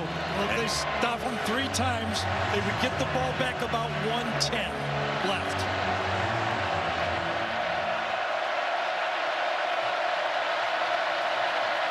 On the ground, McClellan stood up by Cooper immediately, got back to the line of scrimmage, and that's it. 30 seconds. Timeout here. We'll be right back. It ain't my dad's razor, Dad. Hey, watch it. It's from Gillette Labs. This green bar releases trapped hairs from my face. Game changer. While the Flex, this contours to it. So the 5 blades can get virtually every hair in one stroke. For the ultimate Gillette shaving experience. The best a man can get is Gillette Labs. Want to know why no one out Pizza the Hut? Pizza Hut meat lovers' melts are filled with almost a half a pound of meat and cheese for just $6.99. Enough for 2, price for 1. That's why no one out Pizza the Hut. For only the second time in the last 16 years, Alabama has even come into October with a loss. You can see their record in October and against unranked teams in the last 15 years, and so on and so on. And that's down to 2:08. That last play only took 3 seconds before the timeout. Here's a toss sweep to McClellan. Trying to follow his blockers and trying to hold on to the ball. Maybe got 4 yards. And now we're at the 2-minute mark. So I don't think there'll be any temptation for Alabama to throw the ball. The way their defense is playing, you got to trust them.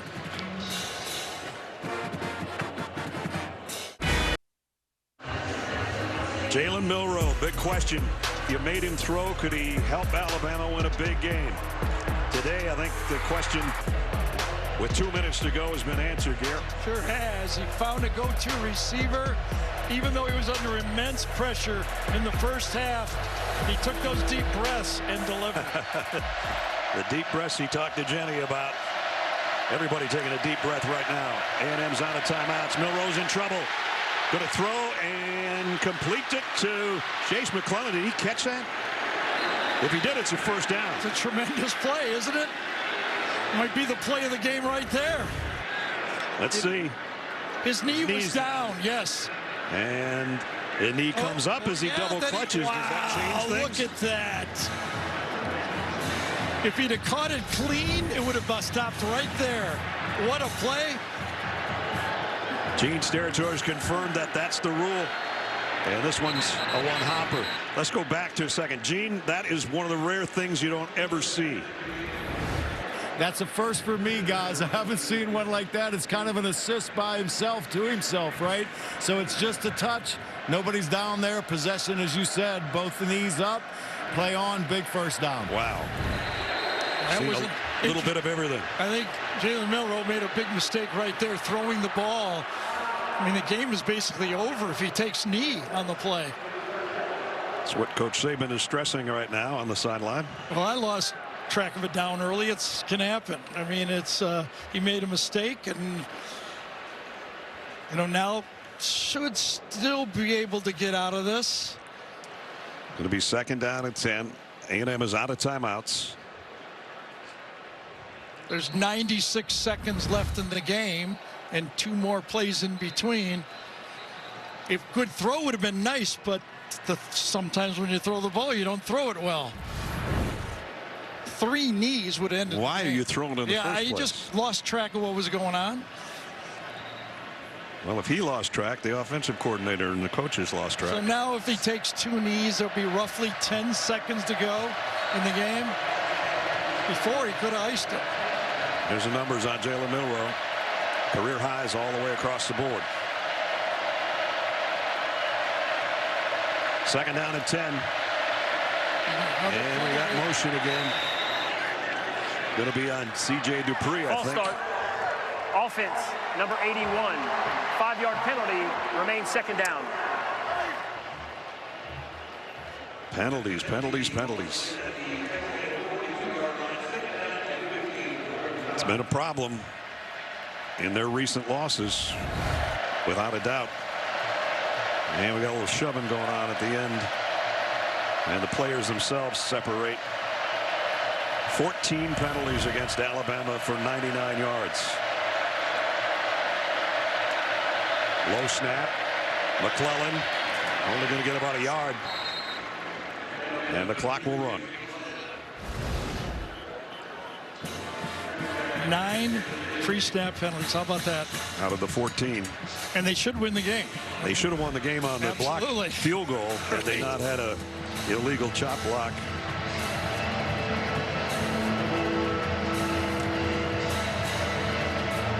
And for Jimbo Fisher and the Aggie fans, that clock's moving too fast. And for the Alabama fans in Tuscaloosa, it's not moving fast enough. Third down and 14. McClellan cuts outside behind blockers and got it to the 35-yard line. So there's going to be about, well, what, 7 seconds left? Under 7.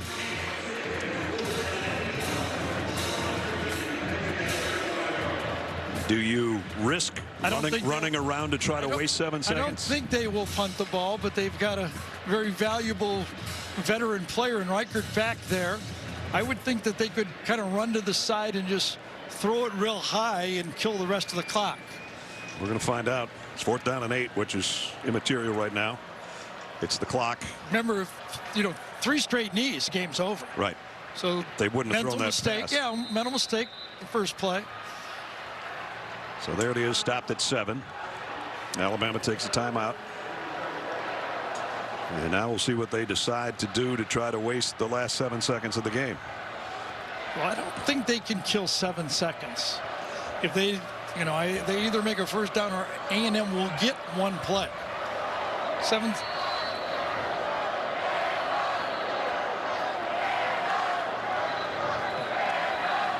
So everybody huddled around the entire coaching staff for the most part, except the guys to our left over here in the booth. Practice all these situations, but I don't know how many often you practice. Can we kill 7 seconds? Right. Well, the final talk was just given to Jalen Milroe from the head coach. Right. Remember how many coaches are out there yakking around that huddle. So remember, you could just, in that offensive line, just could they hold up a little bit so Milroe can run around and then throw it as high as he can. Here we go. Milroe running to his right, throws it not high enough maybe. That is it. They did get enough time to run around and throw deep unless they put a second back on. Outside the tackle box and the ball crossed the line of scrimmage. The game is over. The game is over. Alabama survives on the road here against Texas A&M 26-20. It was a good game. Some mistakes that were costly, some huge plays by both teams. First half defense was exceptional for the Aggies. The second half defense exceptional for Nick Saban and Alabama. Yeah, but the difference maker in this game, Jalen Milroe stepped up and played like a lot of people did not think he could. Yep, no doubt. 3 touchdown passes, career highs all the way across the board. And we'll take you through the last play and the clock. They needed to burn 7 seconds. Jalen Milroe blew about 5 of them before he put it in the air, and time runs out as it goes out of bounds. And Alabama goes to 5-1, goes to atop the SEC West at 3-0, and Jenny's with the coach. Coach, you're now the leaders of the SEC West. How'd you find a way to win out there in that tough battle? Well, I think our guys did a great job of showing a lot of tenacity. The way they played in the second half, we had to overcome a lot of adversity, a lot of calls, you know, that we kicked ourselves in the foot, getting penalties and, you know, helping the other team, which is something we need to eliminate. But this is a great win. This is a tough place to play. They got a good team. I'm really proud of the way our guys competed in this game. Congratulations, Coach. All right, Jalen, you're here and just took down one of the top defenses in the country. What does that do for your confidence as you're going out there and competing with these guys? Yeah, we have to acknowledge that they're a great football team. It took a lot of preparation going into the week, playing in a tough environment, playing against a tough opponent. So we knew, you know, coming to the game, it was going to take all 11 guys. You come to college to play a game like this. It was fun. I'm very glad, you know, we came out with a win and roll tide. Congratulations. Thank you. Thank you. I love that. It's fun. It was fun. Well, there were times when it wasn't in that first half, but he made it fun. When you win, it is fun, especially on the road. And I tip my hat to him. When you're getting rushed like that early, to keep your composure like he did. Story of the game. Back-to-back wins for number 4 as the quarterback of the Tide a year ago and now today. And now it's time for the play of the game. Presented by Jersey Mike Subs. One of 3 touchdown passes. This one the crossing route to Jermaine Burton that got the lead for the Tide. Chris Stewart for Alabama Radio called it like this. With the play clock now at 4, at 3, waiting on the snap at 1. They just get it off in time. Fires, quick slant. Burton, 10, 5, end zone. Touchdown, Alabama. Jermaine Burton on the 19-yard reception and run after the strike from Jalen Milroe. And Bama is back on top. And back on top they would stay as they go to the head of the class in the SEC West. As we look now, they're 3-0. LSU with a comeback win today, 3-1. Texas A&M falls to 2-1. But Alabama, for at least the time being, has the inside track to Atlanta. And that's where everybody wants to get to. 12th man was sensational today. The game was sensational today. So is our crew. That's going to wrap it up for Gary Danielson, Jenny Dell, Gene Steratore, and our entire crew. Brad Nessler saying so long from College Station. Final score, Alabama 26, Texas A&M 20. We'll send you back to Adam Zucker and company for the U.S. Army postgame show right after these messages. See you on Rocky Top next week.